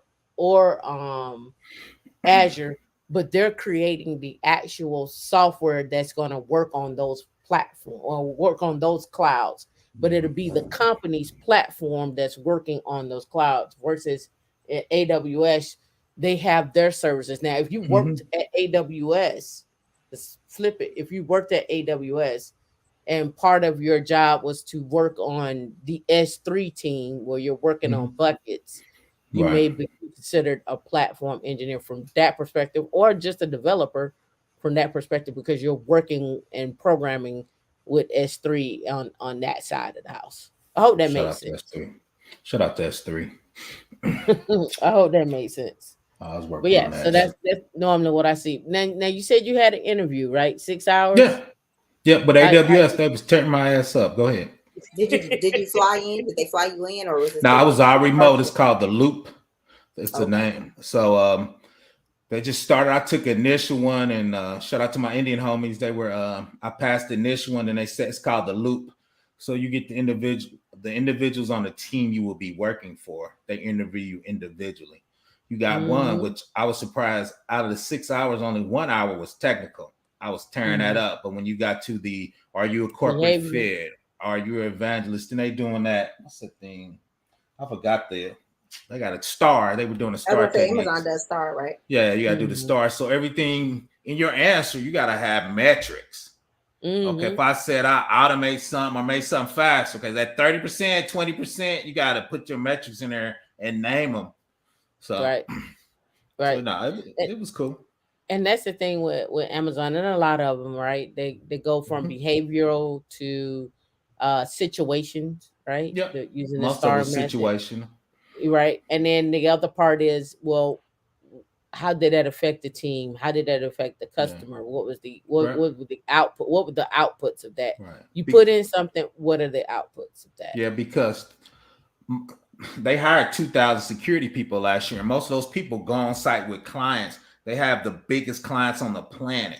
So they Mhm. put you as a team. Because I'm like, well, how do you get work? Y'all stepping on each other? He's like, no, I'm in the Midwest. You get this type of work, and I expect you to be this type of engineer. The crazy thing is they confused me in hiring. I was actually hiring for compliance. When I start interviewing, they're like, you an engineer? I'm like, not really. I was going for compliance. They go, oh, I was like, let's keep going. I'm in the mix. I ain't scared. Hell, let's roll this shit. Mm. And then the other part of that too is, well, there's so many different ways to work at companies like with Oh, yeah. Amazon, Oracle, and all them. Like you could be a consultant, you could specialize, you can come in and do some work. And now Amazon has part-time work as well too. Yeah. So Yeah. for those that want to work part-time with They Amazon got and go to Amazon got school or everything you something like that, want. Go they ahead. have that as well too. So it's just Mhm. different ways that companies are looking for talent because it's such a gap. Um And Amazon. what they say. What they say. This at Amazon, their interview terrified me. I had to bail on them. Why you bad? I got two offers. I made it through. I got two offers. I just I never saw myself being at Amazon for a very long time. Like, and Oh now, no. and the reason why I asked you the question I asked you is because I was like, Mhm. like if I want to retire, do I go somewhere and just chill out and retire, or do I walk away from tech altogether? I thought about it. But the cool Walk, thing with Amazon, if you work there, people just assume you so great if you work at the FANG. So you it's the could go same somewhere way with else. Apple. Yep. So, but you can go somewhere, start your own company, start your own firm, start taking RPs, because most companies ain't even in the cloud yet. So if you go Hmm. there for 2 or 3 years, you can spin up your own company, get you a minority set aside, and eat on that and run with it. So that was one thing Yeah, I and was I, thinking about I maybe thought doing. about work. I thought about walking away from tech altogether. Oh, I thought about it like 2 or 3 times. well, what I Um, did is which I'm going to get back an engineer. I went to compliance. I make a lot of money doing paperwork because I That's most a mean, whole I mean, company. I'm talking about no tech at all. I do. I don't. The crazy thing, my boss said he didn't want me to touch computer because I was getting paid too much. So I look at What'd you stuff say, from D? IRS perspective and say, can this do IRS work? So I tell the engineer, you did it all wrong, homie. I need this type of encryption, this type of database, this type of whatever, this type of VPC, right? So I review your security architecture because this is most young people get trained. They just want to do the business and the features. They don't think about security till they get hacked or till they fail a compliance check. Most people Well, just build that's shit. all the time. That's all the Yeah. time. And So that's everywhere. so And so I so, come in after, okay, now you're trying to get the government work, you need PBO and I'm charging So you a lot of money. this is how security works. Security does nothing for me to bring in customers. Facts. That's the that's the No, thought no, process. keep going. Security It costs you money and slows you down. And the developers go, why are we doing that? We've done it this way for 30 years. You doing it wrong, homie. Go ahead. Yeah, My so soapbox. security is the afterthought. Here's where security Facts. comes into play. Security comes into play when you get a dinosaur or a company like a fintech company that's like, I want to use your platform, but are you Mhm. SOC 2 compliance? Facts. And then they're like, Facts. nope, but we will be. And then there's Facts. this mad dash to go be Oh, SOC 2 facts. compliant or what have you. And then next thing you know, you building a security team to be Oh, SOC 2 facts. compliant that you never had before. And everybody's Facts. like, oh, we secure now. We doing security now. but you end up missing out on money. You Oh, miss yeah, out facts. on money. For me, I, with the bank, it's just like you have to be. I'm like, I'm in apps. I want to learn about stuff on the infrastructure. And they're like, well, we're gonna need your fingerprints. It's like, never mind. Like, never oh, mind. Like, I'm I'll get going to keep mine. just asking questions. Like, never mind. I don't even want to Oh, do that. Like, I, that's above my pay grade right over no, there. I feel you. I worked at OPM for DOD. They got hacked. My fingerprints on the dark web. I don't even care anymore. So I don't carry Like, out. So yeah, yeah. like I say all the time, knowing people that work for the government, I love my false sense of security. I don't want to talk about it because No, all of that facts. stuff will drive you crazy and you be drinking. But yeah, Yeah. but I tell people, especially if you get a security clearance, you can ease through 10 years easy because once you get your clearance and once you do a little security and you're in DOD or a big government, I tell people tax money's infinite. They very rarely cut. Yeah. I mean, Yeah. you can go to contract to contract to Oh, contract, facts. but sometimes you can stump yourself doing that because you don't learn anything new because they're No. doing more of the same. Yeah, but Mhm. And but so but you like get brought along on that same yeah. stuff, and it's just like, But the crazy thing, like you've been doing, that's what I did. The crazy thing is I was at DOD.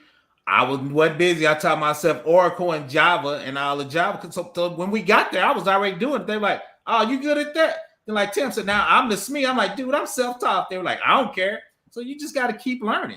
Just yeah. because they try to stunt your growth. And I was cool with the guy. I'm like, dude, speed me up a web server, man. I'm gonna do Java. They were like, okay. So you can teach yourself anything you want. I was cool with the Right. guys. I like, I need a little space with a little Java web app. And the other part of this with learning and tech and all these things is new technology is going to keep coming out. Oh, It's not going facts. to stop. Mhm. So you got to figure out what you really want to do and what you want to Mhm. be good at, and do that and find the sweet spot. And that sweet Mhm. spot may be 2-3 years, and you may switch up and go do something else. but that's Yeah. something else. The baseline of what you've been doing is probably your foundation, and you add on something to it, right? You may do Yeah. cloud, and then you add on cloud Yeah. security. You may do cloud security, and you add on automation, Okay.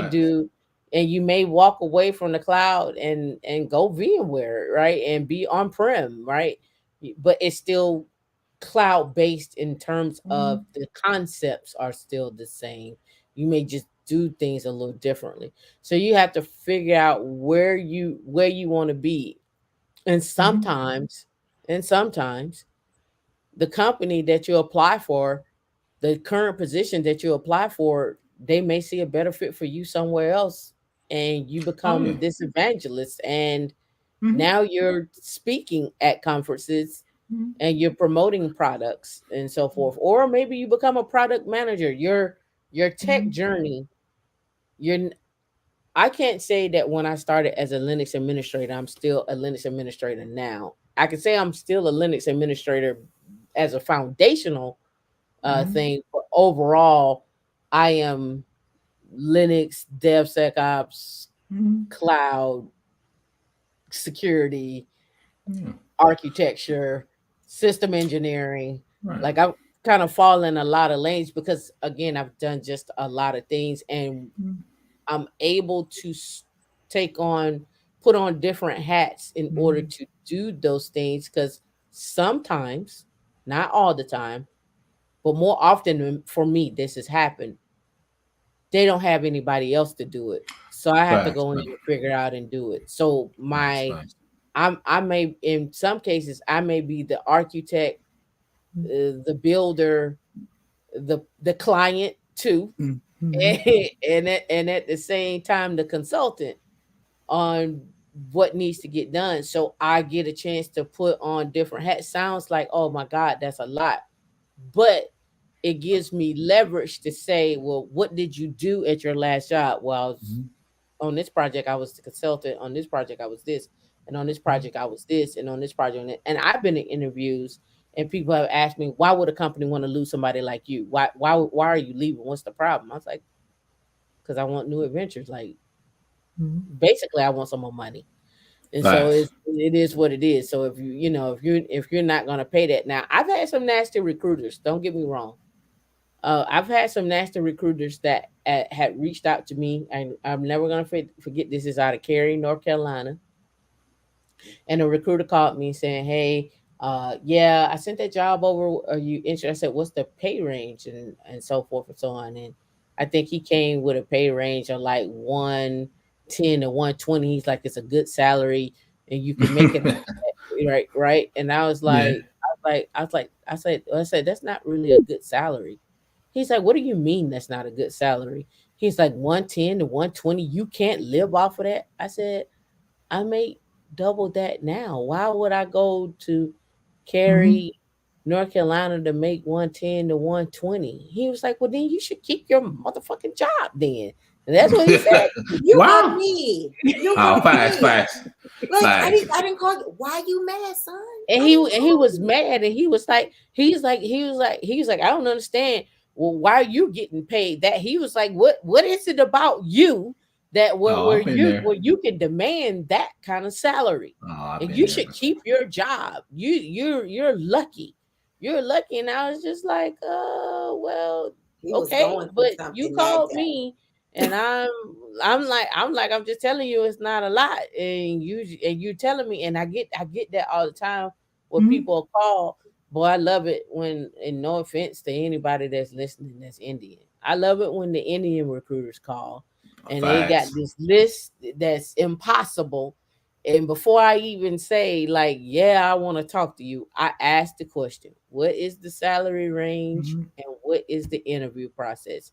They'll email back and they'll say, it's just 2 interviews. Can you please send over your resume? No. What is the salary range? No, And then facts. they don't say nothing. And then they call you. I've been there all the time. And then when you ask them on the phone, what is the salary range? They be like, it's $40 to $50 an hour. You was like, with 20 years of experience. Get off my phone.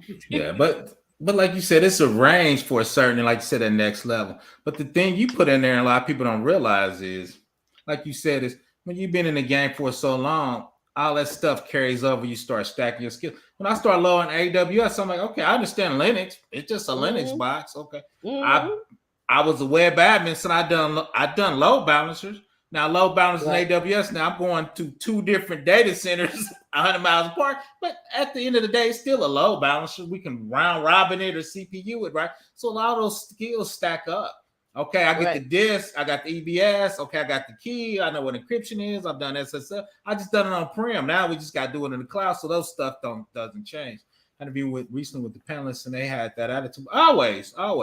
I think too is a lot of times, like Tim said, is I'm gonna word this right. Certain part of the market is surprise you in there, so now they really want to challenge you. And I always tell my audience that has imposter syndrome, I love when people challenge me because my mother told me I was special. So I'm about to show you how smart I am. I'm going to show you our lab. And my favorite thing, I'm going to show you I'm about this cybersecurity life. Let's go. So that's why I tell people, don't be scared of it, because people always want to get your managers get spotlighted. They want to be in the spotlight. I'm coming in the room stretching because I'm getting ready for a fight. Let's have it. I'm very confident in my skills. So let's go. I at this point, I don't know what it is why people are surprised. You know why? Don't be saying you know why. What I'm saying is I don't know. I'm saying what I don't know is why. That's what I'm saying. Like I don't understand the why at this point, because and let me give you from why I say that. 10 years ago, let's go like 15 years ago. Right? Let's go back to 2006. We didn't have YouTube, right?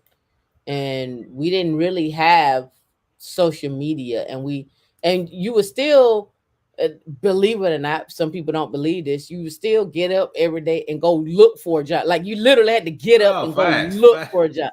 Hey, y'all hiring? Hey, such and such. Newspaper. People get the newspaper. Craigslist. Back then, you literally had to go look for a job. Facts, man. You had to go out and look for a job. So facts. The way information has been disseminated and the way we get information now is totally different. The way we find out about jobs is totally different. The way we get introduced to new jobs. And then let's be clear. Some companies don't have a position for you, but if they find value in you, they will create a position for you. 100%. Right? But you gotta again bring a value add or some uniqueness that they didn't know they need sometimes. And we talked about this with Amy Rich. Yep. They didn't know they needed Amy Rich, and so they created a position for her because they didn't even know that they needed her. She was like, no, what you need is this, and then that's a different job. So you need to peel these apart. And they was like, okay, well, you right. And I've had this done to me at least 6 times. Where people are like, well, we don't know what position to put you in. So can you write us up a job description? And once you write up the job description, we'll work with you to, peel it out, make sure everything is okay. And then we're just going to offer you this money for the job. And then we can negotiate your time off and your whatever else that you want. But you come up with what you think the position should be doing, or a description of it, right? Yeah, I got to get a piece of that real quick, 10 minutes.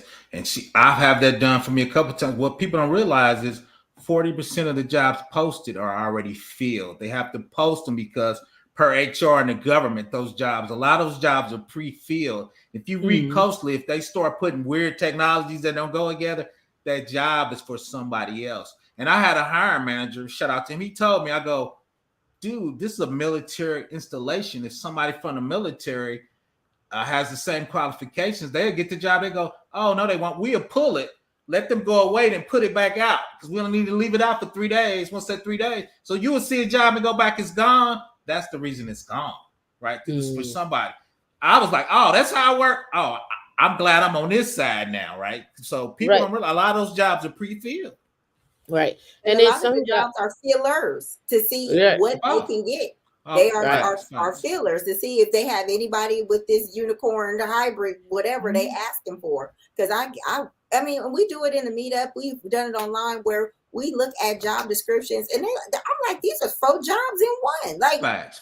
and No, unless 100%. you have your fundamentals and understand what this job does, you will be duped and think that you don't have the qualifications. You should be able to communicate and say, you know what, this is 3-4 different roles here. How is this connected? What type is this, a new role, or what are you looking for in that? You're supposed to be able to have a conversation, not take it something that's face value.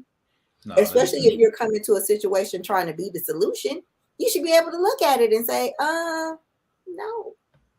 That's a Now I want to hear from some people in the chat. What is your like? Have y'all started writing down your goals for next year? What's your target salary that y'all trying to get to next year? Like, y'all can talk about it too. You can put it in chat as well too. But what's your target salary that you're trying to get to next year? And are you targeting any type of certifications? Drop in the chat what you're targeting. Is there a particular company you're trying to target? Put that in the chat. What are you doing to manifest that? Are you putting yourself in a position to get there? What does that look like? Like, you should have been planning 2 months ago, but we're gonna plan now. We're gonna start today. With a planner, because this November is already here. It's over. End of the year already here. What you mean, November? It's over. It's over. Why don't you do the holidays? It's over with. Go ahead, D. Why don't you put the holidays here? It's 2023. Go ahead, D. I'm trying to hit these numbers so I can go on tour. Tim always asks me, what are you? When you say SA Scooter, what's that? I just want to go sprinkle some money on some stuff and watch it grow. Tam gonna make it rain. Is that what you're saying, Tam? Sprinkling money? No, I'm just playing. Yeah, I mean, that's it. I just want to go be a bitch. Just let me hit these numbers, like everybody said. I'm gonna have beginner's luck because I don't play, and I'm gonna hit these numbers, and then I'm just gonna be a VC. Yeah, I didn't think solution architect was gonna be something fun. But what do you want? As you're saying it, I'm studying right now for the essay. So I'm on my AWS journey, so I'm trying to get out my search. Sounds like a lot of customer interfacing. I just want to get instructions and then march off and go do something. We got so much stuff on the plate. I just want to see those. You want to talk about it, D? It's sales. Yeah, you want to talk about it, D? So intentional millionaire and I and D, or how you want to put the pronouns together there, are working on a fund, working on a and D, this other part that you missed out on yesterday. We were talking. We was like, man, we think we should just do a tech fund. We was like, I'm all in on the tech now. Just do the VC fund. Yeah, just do the tech fund with the VC fund, with what we talked about with the private equity build and so compliance and so forth. But anyway, long story short, so we're working on a couple of funds. Let's be honest. And one of the funds is a real estate fund, and that real estate fund is a $50 million fund. And then the VC fund that we're working on is actually a product that I had been working that I see a niche for that can easily make some real easy money for that. And so with that, Camardi, I don't know if we're gonna be Camardi Global or we're just gonna be Camardi. And we are, yeah. And so we've been working on that behind the scenes. So me showing up on Intentional Millionaires because we're all business partners together, working on that, and then also working on our of course our stuff with Women in Linux and what that could look like as well too. And then we still have the whole Turo thing that I need to do. I need to get that up and going with the cars and so forth. Mm-hmm. And then we have not just that, I still have my own stuff, like Scooter mentioned about the books. Again, I've been approached about books. I've been approached about podcasts. I've been approached about meeting up. Some people have reached out to me to take Women in Linux to another level. And I'm like, what does that really look like? So that's why I say stepping away from tech may be the best option for me. But it's just so easy. It's at this point, it's so easy. Like, it just be like, man, how can you turn that down? And then But then you you have got a love for information that is infectious, actually. Because even earlier when we were on and I was asking you about my light, you were looking at something, you were like, and I was like, do you hear me? And you were just zoned in. You know, certain people, like certain things just really, really get you. And information, computer wanting to know what's going on, just being your friend and a business partner. You know, what sets you apart at work is that you've worked for the small guy. And so because you worked for the small guy, you had to be all of these things. So you know how to dig in and get an answer for the solution and are willing to put in that time and tell people, this is what I'm working on and why. And you get to the solution that nobody's willing to do the work for. And you don't bring, you don't have to bring in a whole bunch of people to do that. You know, when it comes to infrastructure on that level. And that says a lot. And because it's something that's second nature to you, I understand why that's easy. Just like when it comes to operational things with me in organization, it's like a puzzle. You tell me something and instantly my mind is like, we need to do it like this, this, and this, and this, and this. And that's why you're like, oh, you've overthought that.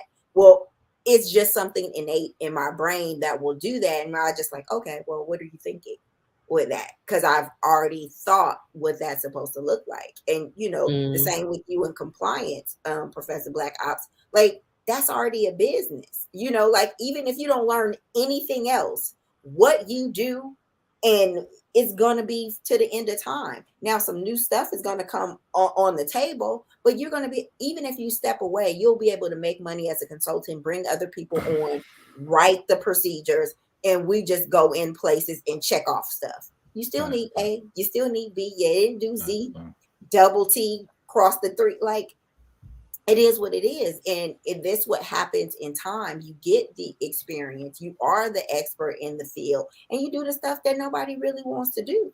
And of course, you have enough bite to say, I don't care what you be talking about. It still needs to be done when you're going to have it to me. Yeah, when you a lot start of people just go back and forth with like, no, this is what needs to be done. Get it done. Yeah, when you start doing stuff people don't want to do, you just end up finding your niche and you just end up doing it. And the next thing you know, people are like, oh yeah, we don't want to do that. Let X, Y, and Z do that because we don't want nothing to do with that. And then like we had the conversation, people start championing for you that you didn't even know in rooms that you're not even in. Oh yeah, right. yeah. That's the cool part that's what about you want it. that's what you want to happen. Because the crazy thing is that in the last 20 years, I haven't interviewed people invited me to work for them because I work for people at DOD. And when they go out, they're like, we got this guy. And like Tim said, the cool thing is they know my price range, so I don't have to argue with you. You want me to come? Nah, I'm not on Tim range, but you know, I eat pretty good. So they like PBO, you know, this is the range. We got a spot for you. We know what you like to do. And I'm not the best writer. One of my bosses is a killer writer. So I just give him PowerPoints and he writes the policies. And, you know, I just say, these are the rules, man. You do the policy because you don't like my writing, man. I'm cool with that. I don't. So we were kind of going out. He goes, you should write better. Then the big boss came. I said, Lita, she's a CIO. I say, do you let me write? She goes, oh, no, you horrible at that. I wouldn't let you do that. I said, see, PBO do like 5 things, man. You need to let me do what I'm great at, man. Don't be holding me down. And that's the purpose of being on a team. We work better together. Yeah, facts. I said, that's not what I do, man. I'm like Tim said, I'm a killer researcher. Then when you talk about, like she said, SOC 2, HIPAA, FERPA, all those stuff, you got to dig in. And like you said, if there's a vulnerability, what's the mitigating control, what would pass, what cannot pass. And since I was developer and I was like, dude, this is a compliance check. This is not the best security. Just cut on disk encryption, man. We'll figure out the rest of that later. We send you guys in as the heavy hitters, like you guys the mouthpiece. You know what it is. Just send them in there. We'll work it on the back. I said, cut on disk encryption. That's not the best security, but we're gonna get by this compliance check so we can get this money. Later on, we're gonna feel like I want to do file encryption, right? We need to do something better, but this encryption, we're gonna pass this test. We're gonna get this compliance cert. Let's roll and get the money. Business like that, because after a while, I tell people come from me for answers to get projects, right? So I could tell them, this gonna get you the contract, but it's not the most secure. You as the business person got to understand, do you want to take that risk or not? So I'm looking at fintech. Sounds interesting. Get this Linux and Python hit 150 mark next year. Yep. I actually think you can do. I mean, if you want to do Linux and you was at the conference, you could learn all the Hashy products and get there without the Python if you want to keep it easy on yourself. Sales of that. I'm going back up, look at reading what people had said. AWS security cert. Yeah, I got Uh, that. I was replying there. I got that. Shout out to that. I got that. yeah. So and the other part of me wanting to walk away, I just want to see if I could do it. All you can do, no problem is you Why, can walk away because why you shaking your head, D? the reason why is I got in real estate and one of my deals aren't going so well because of the pandemic. So that tech money keeps me afloat, right? So tech money fat. So I can I'm stuck. Okay, I got these W-2s. Yeah. I can stay afloat till Oh, I get my yeah. Airbnb started. So Yeah. that's why I like that tech. And two is, and you know what, you're gonna do great with anything, but Tim, it's so easy now. You've been in the game long like me. I'm like, dude, I can do this with my eyes closed, man. Yeah. I don't have to strain. I ain't trying to get no headaches no more. I'm too old, man. I ain't trying to super dig. When I went to the cloud, like you said, I knew 70% of it because I done it on prem. Right. VMware, like you said, it's just in the cloud. It's just a VM, okay? It's in two different data centers, but so what? Right? It's a load balancer. I've done web development, right? So I could do Java in the cloud, right? So there was nothing new, really. Now, the one thing I did like this week that came out from Hashy about being in the cloud and networking was for console, you don't have to install the agent, so you don't have to worry about the gossip being synced and so forth, which is cool because now you can just install console and not have to worry about installing the head node and then and then the agents and getting them to sync up. So they made that seamless. So they took that away. So that whole automation piece that you had to deploy with, hey, going back to your example with 2 data centers, now I can do the service discovery across, and I don't have to worry about, the fact that I am in 2 data centers, and I don't have to worry about those agents and poking holes like I normally would, because I think they moved it up to the data plane and maybe the control plane, but I think they moved it to the data plane. I think it's because AWS version of that system manager. And funny, I'm doing it as we talk. Like you said, I don't have to put a bastion host. You just on their backbone of them to get to those servers, right? With their system manager. Funny. If you do the AWS security, I had to give it the system manager role so I can do that on the back end, like you said. Right. So I'm trying, and that's what I got to go through this week. Because let me tell you about my week. So this week, the customer called and they wasn't happy. To our upper management. Management was like, I guess it happened last week. So they was like, yeah, all hands on deck. Now I was supposed to go to Hashy and I couldn't go to the conference. And so next thing you know, I am Monday. I was like, well, I guess I'll be missing my time to go on this to do this trip, and I'll be sitting here at my desk. So I work. I'll probably work 80 hours this week because I'm got to work some tonight and tomorrow. So that's gonna be my 80. So we have these templates that get sent over to us, right? AMIs and templates. By default, their username and password get locked automatically after 90 days, which is fine. Yep. CIS still checks. Keep going. The problem with that is if I'm not in that environment every single day, then I'm locked out. Yeah. And so now imagine trying to unlock a Windows box in AWS without System Manager on there. And you can't remote desktop to it because it says your account has expired. Facts. Ooh. Well, how we get around that though is go ahead. We got a MFA that hooks to your phone so you can unlock it through your phone, right? Right. You can put your password. Keep going. But I don't make the templates. Oh, facts. I hear you. I don't make the templates. I So feel you. now it's a race to figure out how do you unlock a Windows box in AWS without you don't have access to the consoles because there's no control alt delete. You can't remote Right. desktop to it. So I have to go and backdoor that. So what I was gonna I say, have to yeah. do, what I have to do, I tried several things. I Mhm. unmounted the volume, mounted the volume to a Windows 2016 box, put a CD, got to get an ISO, get the CD on this new box, install System Manager on there. So now you get Mhm. a console on there. Mhm. Then you can do Control Alt Delete. But now you still need to get to the drive that you need in order to change that user. So now you have to use a PowerShell script in order to do all this. So I had to, work through that. I had to get some help for that because I was just like, Yeah. at the first day, I was like, I got into the box. I could change the when you launch a Windows box, 2016 or whatever, Mhm. inside of AWS, it installs. It goes by your key pair, gives you the Mhm. actual admin password, but this does not have. This wasn't installed by. It didn't have a key pair. It's just an Facts. Facts. AMI that doesn't have a Facts. key pair attached to it. So what it did is the key pair, even though you use that key pair, Mhm. that AMI is already created, so it doesn't attach to that box, so you Right. don't get a password for that.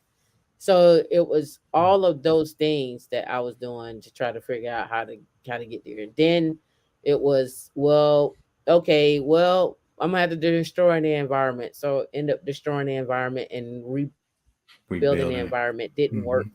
for the first three times, and it Facts. takes Facts. 4 hours to rebuild the environment from start to Mhm. finish. And Facts. so it Been didn't work the first three times. So there go 12 hours right there, right? Mhm. And then the next one is it finally started working, and I got it working Thursday, Wednesday, and Thursday was demo day, and so I got that working, and now I'm working on getting it all that done. So I got to finish that out and go from there. So that's where I'm at. That was my week, Mhm. right? But again, when we're talking about working, right? A lot of people are like, well, is it hard? It's not hard. Sometimes it's Yeah. long hours. And then Facts. sometimes it's hard because you're trying to figure out a complicated problem that no one has ever figured out before. Facts. Facts. Facts. Like you said, it's not hard. It's just it's those nuances. And those nuances could take 12 hours. Like, okay, I got all the components working, but like you said, okay, how do I get the keyboard connected? Is that a PowerShell? I'm Cloud Formation. Can I have Cloud Formation push that in there when I build it, right? To give that back to me so I can have it. So now you got me Right. thinking, how would I do that in Linux? But go ahead. Okay, how would I do Yeah. that in Linux? Right. Hmm. And so here's another one. Like how do you hack a system that has an expired admin password on a Linux box in AWS? How do you fix that? How do you hack that? Right. So learning, just going back to your basic Linux Hmm. skills and troubleshooting those Hmm. things, and oh, okay, well, let me do this and let me do that, and oh, I can do this now. Oh, yeah, I can do that. And I can change this. And I can change that. I can at least add a user, right? Yeah. I can give that user some sudo privileges, and I can Facts. change that user's home directory to this and blah blah blah. Log in, boom, then go in Yeah. as an admin with Yeah. that user. Yeah. Yeah. Then change what I need to change as change that user's password, change that whatever, and Hmm. then go back in. So those that's where your Linux skills. But I'm doing all this in the cloud, right? Facts. Facts. I'm Awesome. doing all this in the cloud. So now my Linux skills kick in to get Hmm. back open this AWS instance that I don't want to lose, right? So first things first is you need to create a backup of Hmm. that particular instance. I Hmm. do double. I create a backup of the instance and the volume. Yeah, a I lot of do people double. forget that because sometimes, I like you do said, double. in AWS, right? That's really a NAS. It's not really on that. It's a like you said, it's a VMware. It's an instance. Your volume is somewhere else, and it's connecting to it, right? So you got to Right. back both of those up. So Yeah. So I because the volume, if I get the volume, if I make a clone of the volume, I can I can play with that volume and not interrupt the original volume, right? And I can delete, destroy, delete, destroy, delete, destroy, do whatever I want to with that volume. So these are just little things that you learn over time to do. But then now that's rudimentary, right? Those are like, to me, like hardcore basic things, right? The other flip side of that will be like, well, why isn't this automated and put this in Kubernetes and you won't have to worry about these things because it could be in a container, and but that's just not how the system is built, right? Yeah. So and that's the cool thing is each architecture a little different. Like somebody's container, somebody EC2, somebody's Lambda. So go ahead, it's different architectures. One part of a project may be serverless. In AWS, another part may be in OpenStack, and then another part may be in OpenShift, and then another part may be in VMware, and then another part may be in Anthos, and then another part may be working with Red Hat Cloud containers, Docker, and then another part may be working with just Podman itself, and then another part may be just working with automation, with Ansible, with Chef, with Terraform, with Console. And then the other part may be security of the infrastructure itself, from the containers, from the code. So maybe Fortify, it may be Travis CI. Depends on the project, depends on what they're using. It may be working with GitLab, maybe working with Vault. And maybe it depends on what it is. But so reason why I like the work is because it's all those things. I get to play with all those, things, right?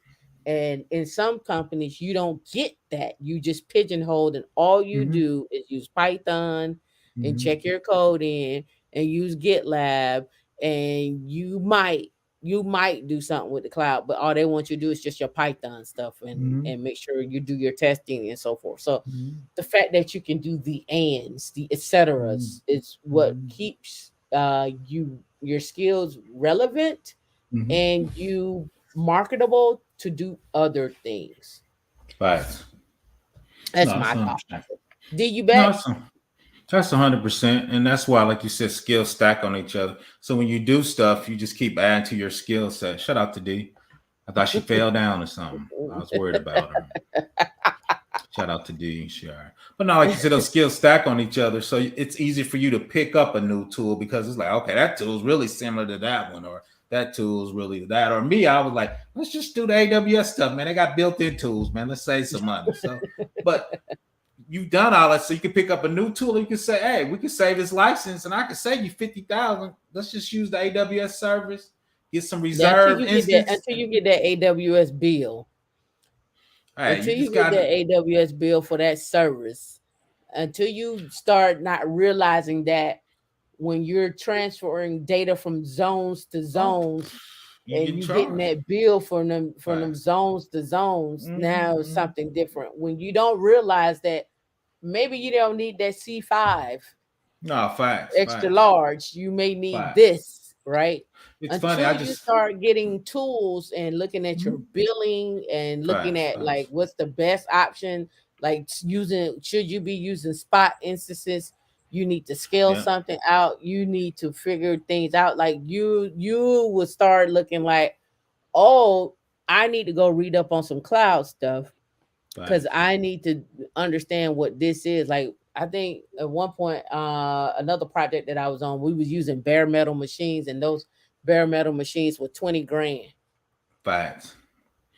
No, everything I do is on a spot instance. I'm on a budget, so they can take it if they need it. I'm on spot instance right now. I'm looking at spot instance. So Helmet said, you're right. Trying to figure out how to configure a firewall in Azure took me a while to learn, and every firewall is different. I was going over Google Cloud firewall the other night. Their Google Cloud does their firewall by managed tags. So you go into VPC network, you create your firewall rule, you give it a tag, and then you have to go back to your instance and then tag instance with your tag.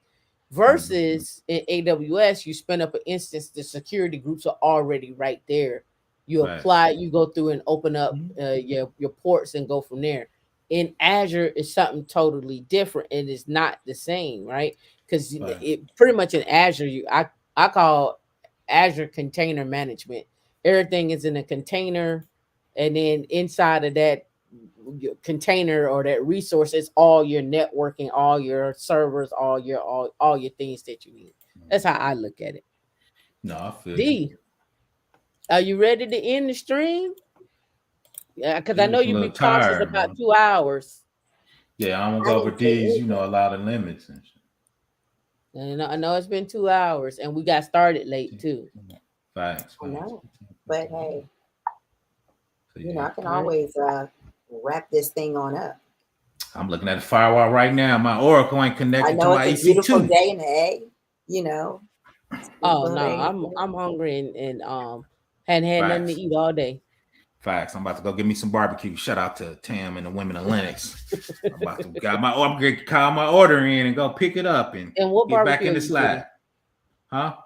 Is this the one for when I sent you the super chat? You still using that? Or Yeah, you oh, spent yeah. that I'm about to already? put that. Yeah, no. That's what I'm using today. I'm adding to it.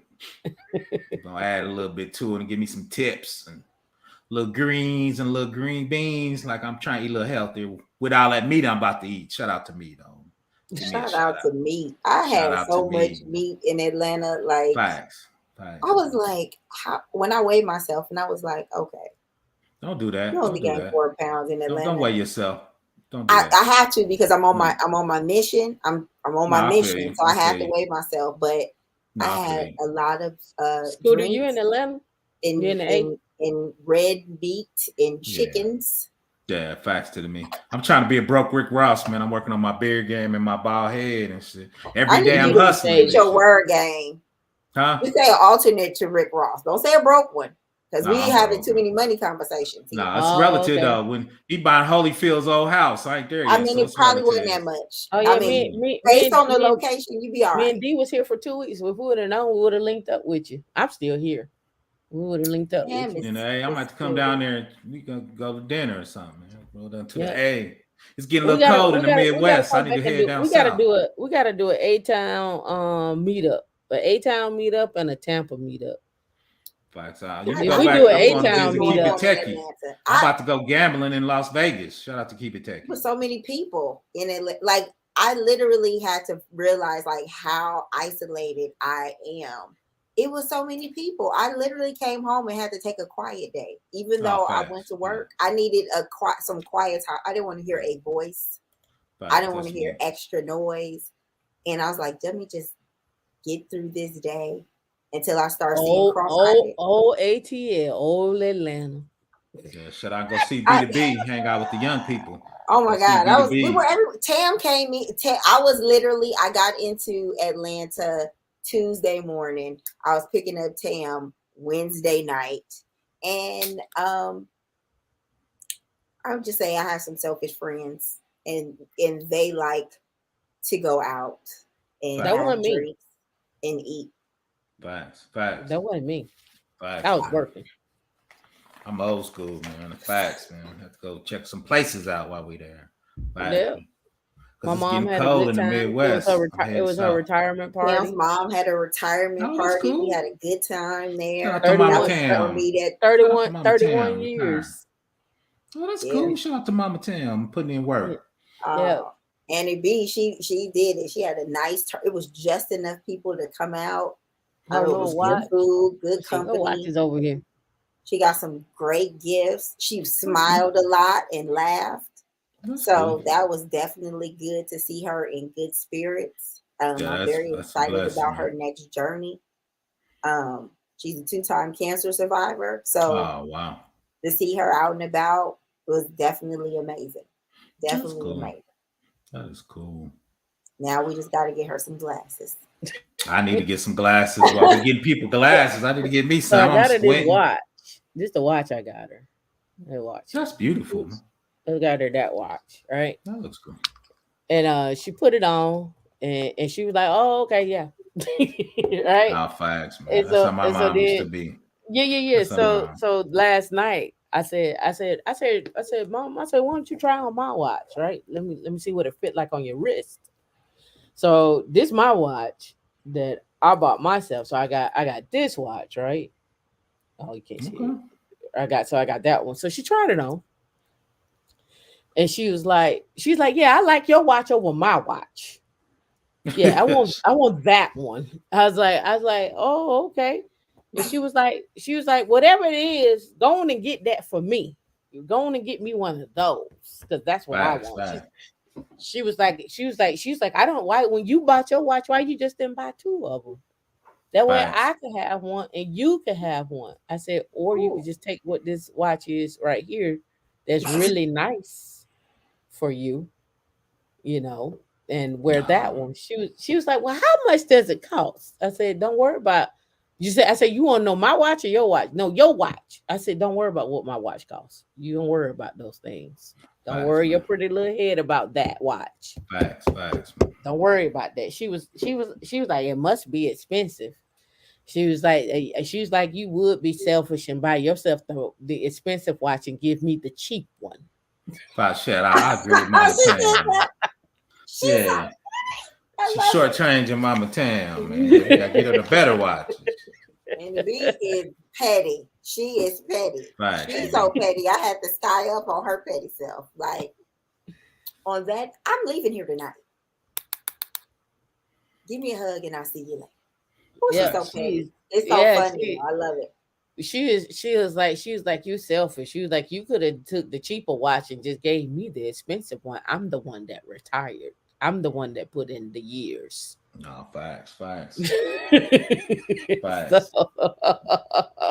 facts. hilarious. yeah, Ah, and then the car, the Porsche was up here, and she look at it and she walk around it, and she look at it.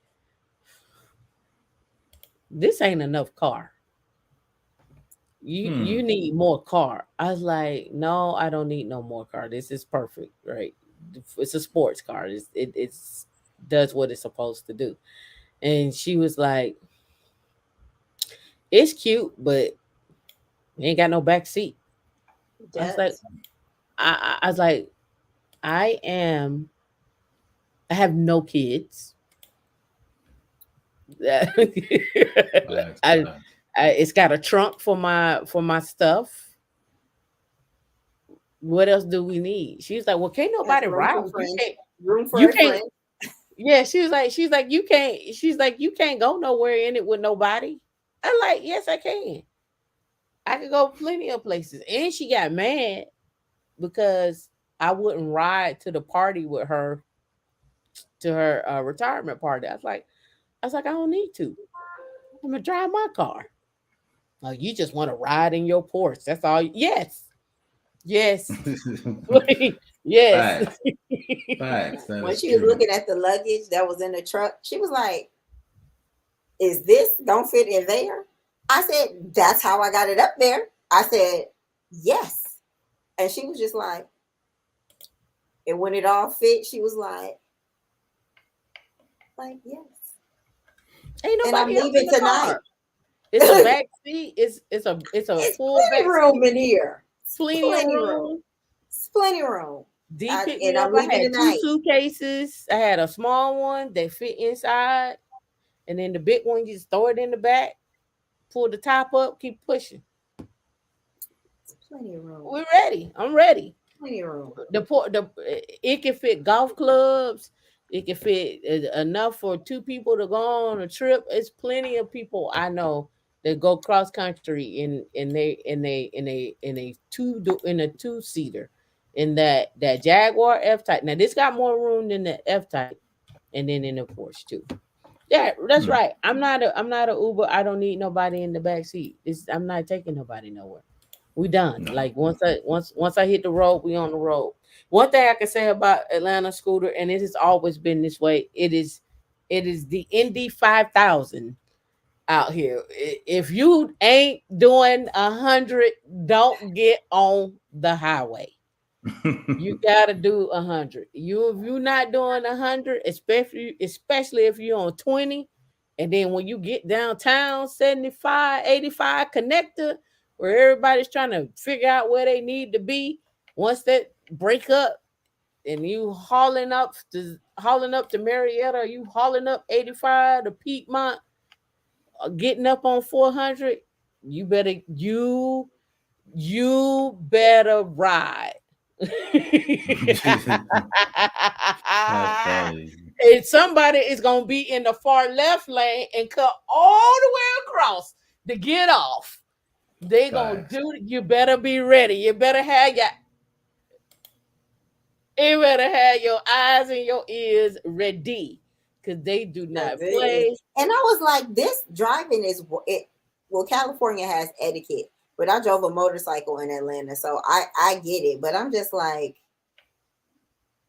this is crazy. And why is there so much traffic everywhere? It ain't even about why so much traffic. On It's all like, the streets. it's like, why you on my ass in so much traffic?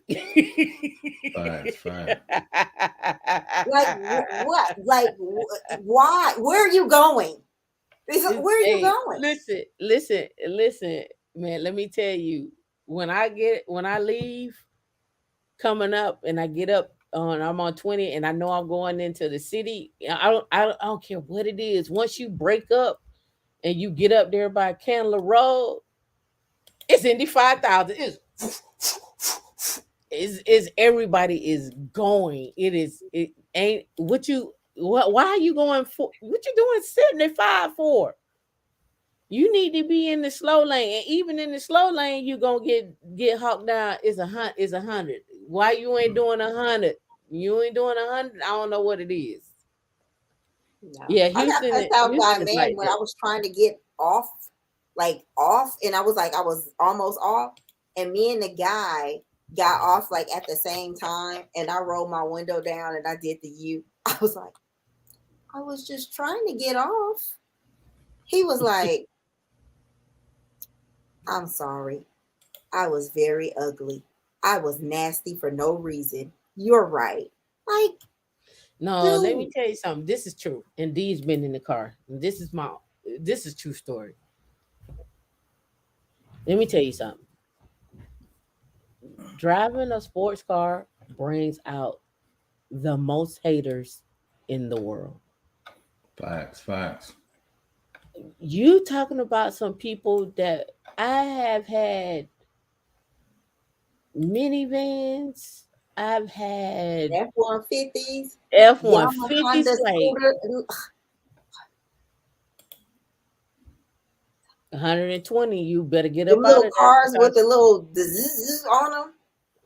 Oh yeah, the Honda Civics, the souped up Honda Civics, any of the WRX, the Mazdas, the Stringers, the Altimas, the Maximums. Yo, let me tell you, they are like you. I just be chilling. I'm like, oh, it's a sunny day. It's a sunny day. I got my glasses and my sounds on, this, that, and other. And I can, like, literally, I was in the car with my sister and we was driving, and it was an Altima in front of me. And he was at least a good half a mile in front of me. And I saw him and I said, why he take off so fast? Like, why he take off? So I was like, all right, cool. I'm finna want to zoom past him. Soon as I got up, I was like, you're in the Altima. Stop. Like, no, don't do it. Don't stop it. Don't do that. Don't do that. So then I had to put it in sport mode, because you can go comfortable, sport, and sport plus. Like, okay, well, you asked for. This is what you want. You want it. This is what you want. You want a little smoke. You want to live out your fantasy. You wanted it. And this is my favorite one right here. Is anybody in Nissan I get away from the Altima, the Maxima? I don't know what it is with the Altima and the Maxima drivers. I don't know what it is. Altima, Maximums, minivans, and Sentras. Yes. And let's be clear. It's never the mom in the minivan. It's the hater dad in the minivan. Because he is mad that he is in that dusty minivan. The hater dads in the minivan, you see them coming. You could be driving nothing, and the hater dad in the minivan, he is coming. And I'm like, man, why? Here they come. Here they come. Like, why? Like, Ain't a I'm dad in the telling you, minivan. It's never I a was woman in a minivan. So I was coming back. It's always, it's always somebody want to test you. You can't see in my car anyway. I got 5% tint on mine. The only way you see me if I drop it. You can't see in that car, and you can't see out at night. So, but when I'm riding and I'm driving, and this happened that very last night. I was riding, and then for whatever reason, it was four cars that hopped over behind me. I said, well, let me get over, because they seemed like they got somewhere to go. Them four cars, they changed lanes. I was like, now I said, I am in Atlanta. I don't want to get robbed. I want you to follow me. Nice. I want you to follow me home. So I said, oh, okay. My radar on. We finna hit it. Turn that on over into Sports Plus. Let me. I'm gone. You not catching me. You gonna have to catch me. You gonna have to catch me. You gonna have to catch me. I don't know if y'all been following this guy's. He been going viral. I don't think he's here in Atlanta, but he got a all blacked out Charger, and he always be escaping the cops, and he black out, and the cops don't ever see. He just disappear on them in like 60 seconds, and they can't catch him. Yeah, he got a blackout Charger. You gotta be like that. You gotta go. You gotta just disappear on people. Scooter, look. Let me tell you, from the person who is from Atlanta. It's always been Indy 5,000 on 285. People drive fast. It's always been that way. It's gotten worse. They ride like, that 20 coming through the AUC and that yeah, straightaway, don't be in yeah, a sports car. Now that is the drag strip over there. yeah, Just yeah. That 20 on them curves. 20 on them that's a good curves. ride. That straight, then you go past and through off sale. That's it. Now that is the drag strip. Yeah. When I was going up to when I was leaving the restaurant, oh, it was the drag strip. And my mom's coworker was, or former coworker, ex coworker, we all was going the same route. And she was looking, and she called me. She was like, why they own you like this? I said, all the time. She's like, you can't even just ride in peace.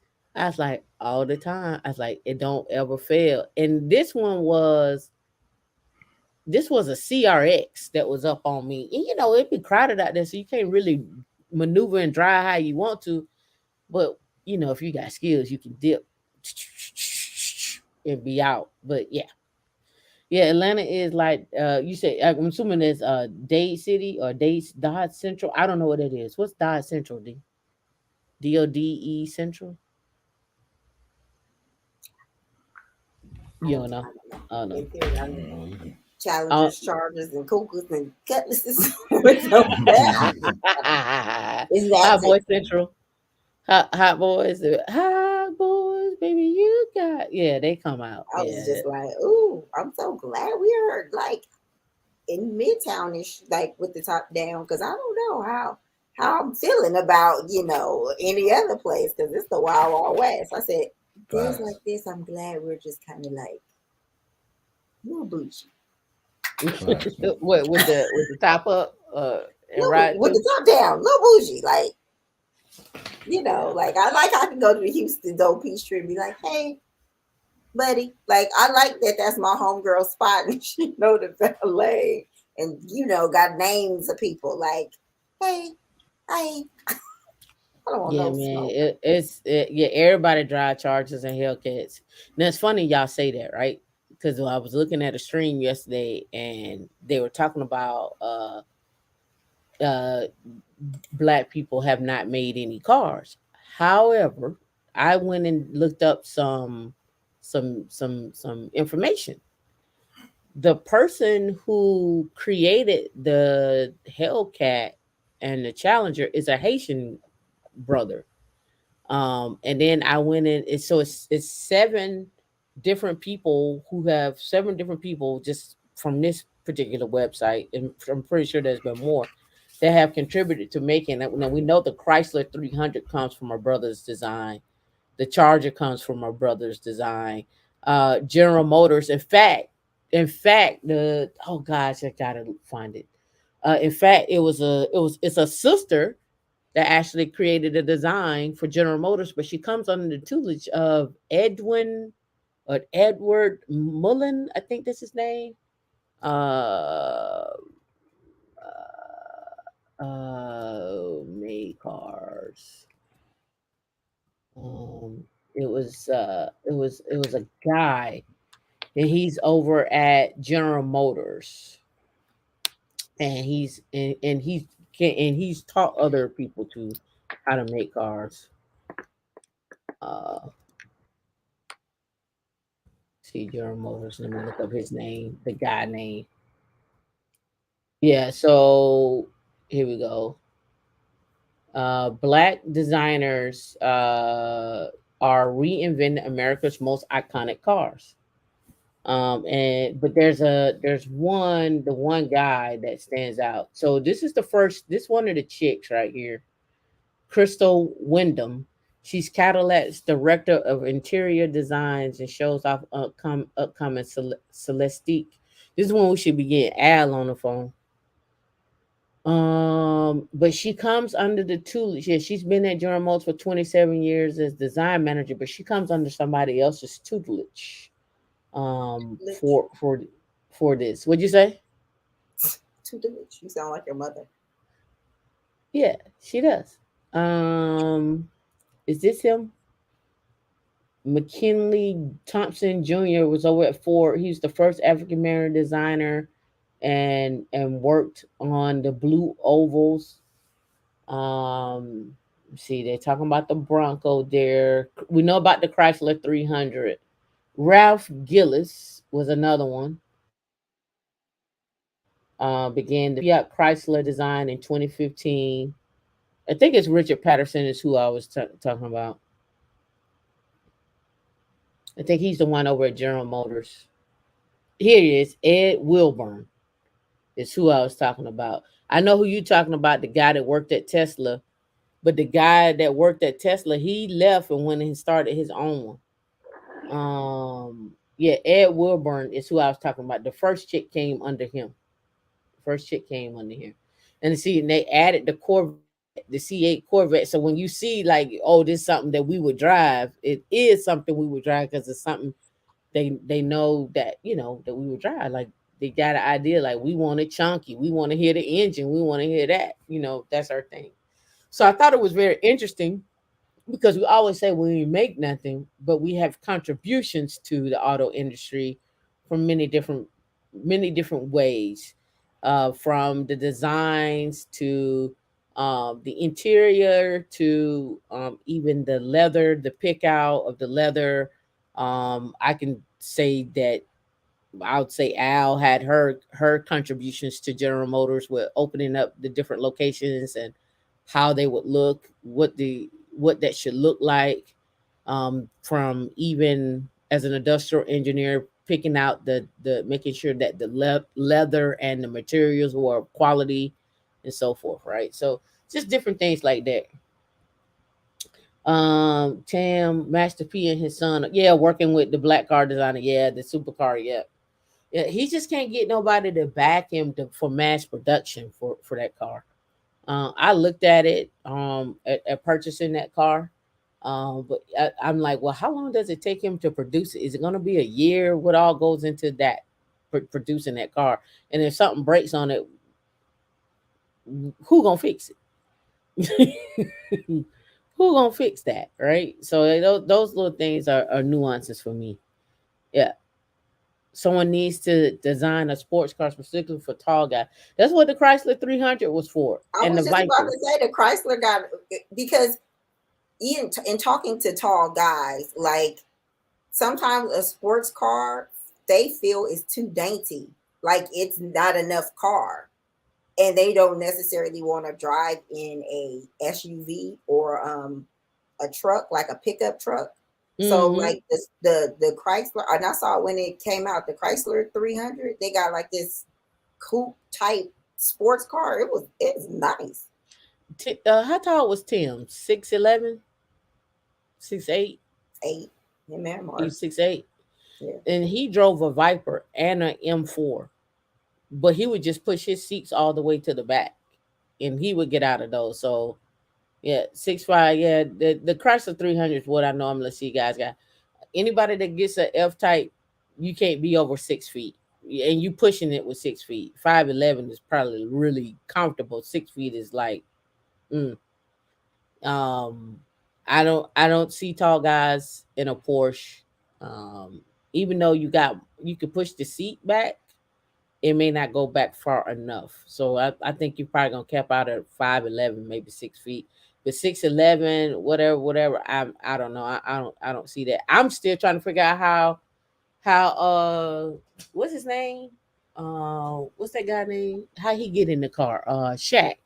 In the little Well, smart Shaq car. get his stuff custom. He don't play those games. Shaq is gonna get an extendo clip on everything. He don't play no games. He going to get that car customized for his long self. He don't care. Okay. Okay. So yeah, I don't know how Shaq getting that. No, that it's still though. I don't care how customized that car is. That car is little. You know what car I'm talking about? Have you seen Shaq little car? Which one? The Mercedes, the Viper? I mean, No, he's had so this many one over right the here. years. But Shaq think he petite. Huh? Shaq think he petite. This one right here. New York City, man. How you doing, all right? I wish I could talk to you, but I gotta go right now. Where you going? Listen, Shaq, but I want to ask you this. I know you got this app going. You're doing a lot of stuff with the app and stuff. I gotta roll, bro. How's it? Yo, dude. What's up, Shaq? Can you get a bigger car? No way. That's your car? No, dude, no way. He look like one of them little bears on a scooter. His legs is out the window. Oh, you kidding me? That's insane. He is driving with his knees by his elbows. No way. That's the car I get from your city? That is Shaq car. People looking like, did that big dude just get in there? That's his car. And he still ain't pulled out. Jack, let me give a question. That's insane. I can't. Jack, They still trying to ask Shaq. And he got the nerve to have a rack on it. Yeah, I gotta go. how do you drive? Look at that. Look where his knees at. This is the kind of car you drive in New York City? Yes, it is. This is the kind of car you drive in New York One City? second. Hi, Shaq. That's insane, man. This is the kind of car. This is the kind of car you drive. That's crazy. You know, Shaq is funny. Don't tell me you don't need a lot of room. Don't tell me y'all need all that room. You can get in. If Shaq can get in the car, you can too. He is literally driving that up the street. Kevin talking about you can only fit one grocery bag in the car with Shaq with one grocery bag, but you can load that car up with a lot now. Hold on, it got a back and a front. You probably get about 20 bags in there. I'm talking about it's the clown car. All right. I wanted to share that with y'all today. I hope y'all had fun today. I hope you all enjoyed it. Remember, not all the FANG companies are the top companies that pay. We found out Adobe was number 1. VMware is number 25. So you have a range. We showed a range earlier with some of the hedge funds from 110,000 to 427,000 in salary range. So again, you talking about he can't make a U-turn. Yes, he can. He just gonna have to open his legs a little wider and do like this. Shout out to Shaq. So y'all have fun, Professor Black Ops. So we appreciate you for coming up and contributing to the cause. You should drop your channel so we can make sure people go check your channel out. Okay, Right? I'll drop it. I appreciate Yeah, it. drop your channel, man. We appreciate you. I'm gonna drop you down now so we can close out. Okay, thank you, All D. right, thank you. Yeah. 10 plus sounds, what's going on? Tracy Grant, what's going on? Gene M. Being tall is expensive. It is. It is. It is expensive. Food, shoes. I used to date this guy in high school. He was in the 10th grade wearing a size 14. He was in 10th grade wearing a 14. He just lanky, Just a big old Bigfoot kid. Yep, 6'5". How old is your son, Scooter? About, is he 15, 16, adult? 6'5" is big. Yeah. And Okay. and what's Okay. crazy is boys' clothes are more expensive than girls' clothes. I have no idea why, but I learned that the hard way. But boys- as you become adults, they don't be more expensive. It depends on their style, but boys' clothes are expensive. Yeah, 6'5" is you wrong for showing Ooh, Shaq. I ain't wrong for Natasha said showing her that. sons are 6'3" and 6'5". But Natasha, you tall, ain't you? Ain't you like 6'2"? You look 6'2". I know you're not saying she looks 6'2" from that little circle. Yeah. She do. You look 6'2". See, she do look 6'2" on that circle, right? She is tall. You are tall. Not 6'2", but you do look tall. Yeah. 6'2", you look 6'2". But we have a homegirl that's 6 feet easily. No, my homegirl, see, Alice 5'11". Liz is 6'2". Her brother is 6'5". Her mom is 6 feet. Her younger sister is 5'11". Yeah, Allison said she was 5'11", and I was like, really? She was like, yeah. Oh, she 5'11". I thought she was 5'9". I thought so too, but she said no. I said, oh, okay. Yeah, 5. Okay, yeah. So you tall as Al is. Yeah. Yeah. And then Liz is 6'1", but she got body on her, so she coming through like boom, boom, boom, boom, boom, boom. She do. Liz got curves and everything. We used to go out and she was like, come on, keep up. But let me tell you, the tall ones, they be so gentle giant, and I get it. Even the men, y'all be gentle giants, y'all be so tall, and I get it. I used to be friends with this chick in elementary school, and she was 5'10" in elementary. She was 5'10" in elementary school. And I used to be your friend because I was just like, man, I was like, why y'all don't want to be nicer? They're like, cause she's just so tall. Why she so tall? I'm like, she can't help that. She was 5'10" in elementary school. In the 6th grade, they were like, ma'am, just stand in the back. They was like, don't stand on the bleachers because you go be bigger than the boys. Yeah, I was in the front row. Yeah. Like, that's just how I went. I was always in the first row. I got to be a little bit on the end so it could do this, but I'm a first row person. Yeah, they usually be just as nice and sweet. But what I've learned, and this is from talking to all my tall friends, is they're like, most of the time, especially the men, most of the time people feel intimidated by them just by the sheer size of them. So they said they have to learn how to, I don't want to say cower because that's not the word I'm looking for.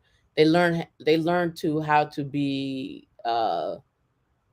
make it easy for people to approach them. Let me say it that way. Because of the size always throws people off, and they always get looks, and they will always get these, people, just want to just have this energy. And so they had to learn how to take that energy that people were giving them and kind of, hey man, like look, not trying to hear the fight, just got a question. That's all, right? And that's what I found with a lot of taller people, is the very, very, very, very nice. And it's because people make this assumption that because you're tall, you're aggressive. Oh yeah, overcompensation most definitely. You said my homegirl is short and says I'm not a normal size. Look, when I was growing up, they always used to tell me I was 5'7 3/4, and I always thought I was just an average height woman. Then as I got older, they were like, "Nah, you tall." I'm like, it's the average height to me. And then I think average height for a woman is what, 5'4", 5'5". It's normal height to me, right? But then I got sisters that are 5'11", 5. You think she make 5'4", but it's just normal height to me. He's taller than I. Who, Shamika? Oh, so she might be 5'5". She might be 5'8". I don't know. I don't know. Shout out to the tall people. We appreciate you. I utilize you anytime I need to go get something off the shelf at Walmart. Can you get that for me? Thank you.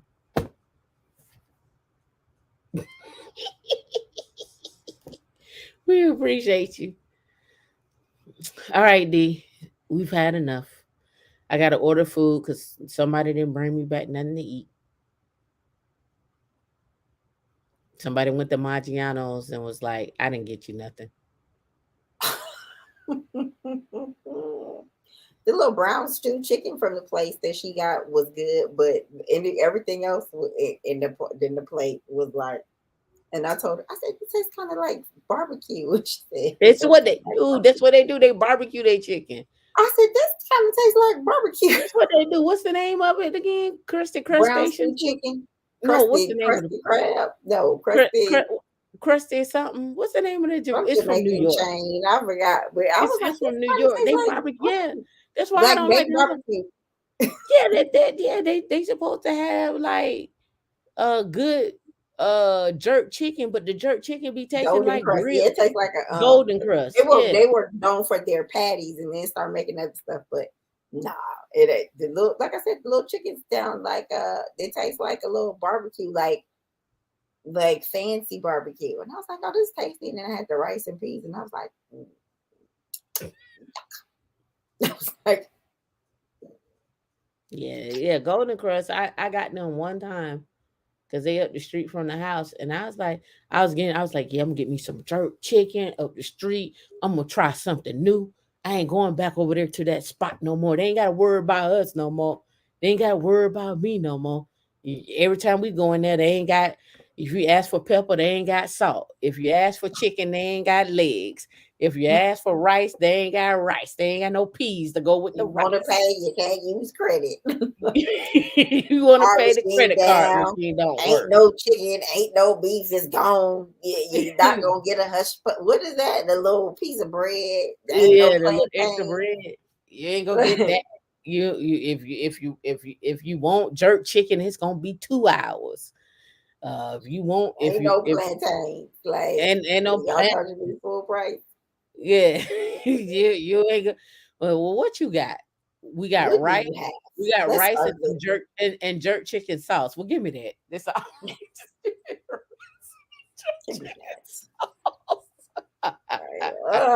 Why do I come here?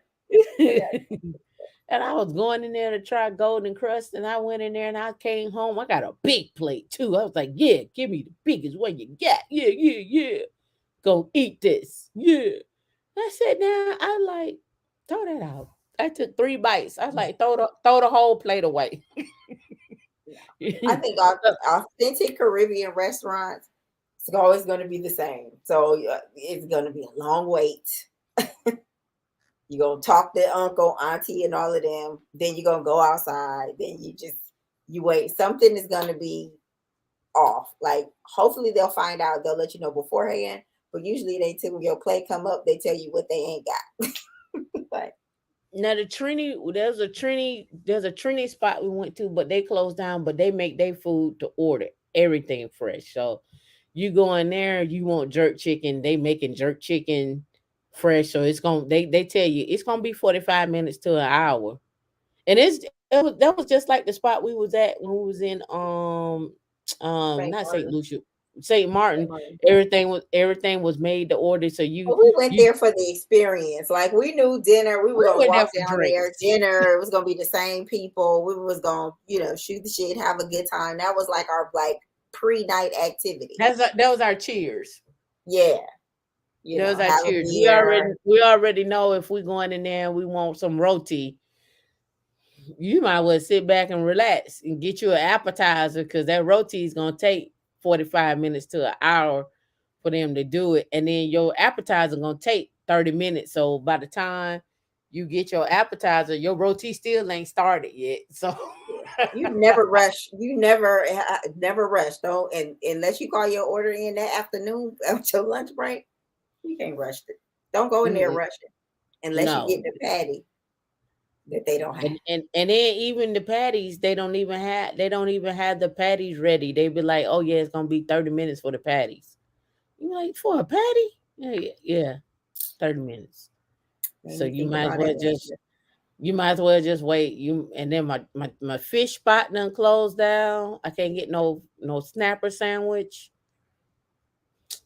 They don't want me to be great. Y'all enjoy life.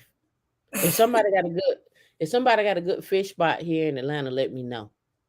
To drop a comment in the comment sections on the videos or hit us up in Slack. I ain't talking about going to the Atlanta fish market. I ain't talking about that. I'm talking about you want like JJ's fish I shack. want JJ's fish shack. I don't want Fish Supreme. I don't want to go to Fish Supreme. I want a good fish sandwich. Yep. Yeah, the old school fish sandwich where you walk in, they be like, you want mustard and hot sauce? Who like Bankhead seafood? You be in there just wait, Oh, line me down the block on a Friday. You be like, whoo, you good got old no fish mama sandwich. now. I'm gonna go ask my mama. My mama may know what a good fish is. Yeah. Atlanta fish market, it's always been nice. It's been It there is for nice, decades. but that's not what you just want a basket. You just want some fish, a piece of bread, and some fries. Yeah. So a little piece hot of sauce, white little bread. ketchup, I little don't want no That's all you brown. want. I want old bad for your health white bread. Right. That's what You want That's bread it. with that? And And don't give me strawberry Wonder soda. Bread. Because they give you that Wonder Bread that stick to the roof of your mouth. You be sitting there trying to That means peel you it want to go off. home and go to Two Jacks. They got a snap burger. Delicious. Yeah. I want an old basic fish sandwich. I may have to go to Piccadilly's. They may have a fish sandwich. You got to go in the black neighborhood With though. a little cornmeal on it. Mm-hmm. Getting there, whoosh it up. Yeah. All right, I'm making everybody hungry. Yeah. I need to go down to Creflo Dollar Tree. No, no. Cause if I don't walk in there with my tithes and offering in my hand, they're gonna be trying to kick me out. Yeah, I may have to go to Old National, but I don't know. I'll probably run down to Decatur. I'll probably run down somewhere off of Candler Road somewhere. Probably find one over there. Probably find a good old fish sandwich off of Candler Road. Mm-hmm. All right, y'all be safe and take it easy. We got to do a meetup. We got to do a meetup for Atlanta. D. I know you don't want to come back, but you're gonna have to come back. I know you don't want to come back. I know it's paining you just me saying that. I don't know what are you talking about. I know it pains you, but we're gonna have to do an ATL meetup. Bye, D.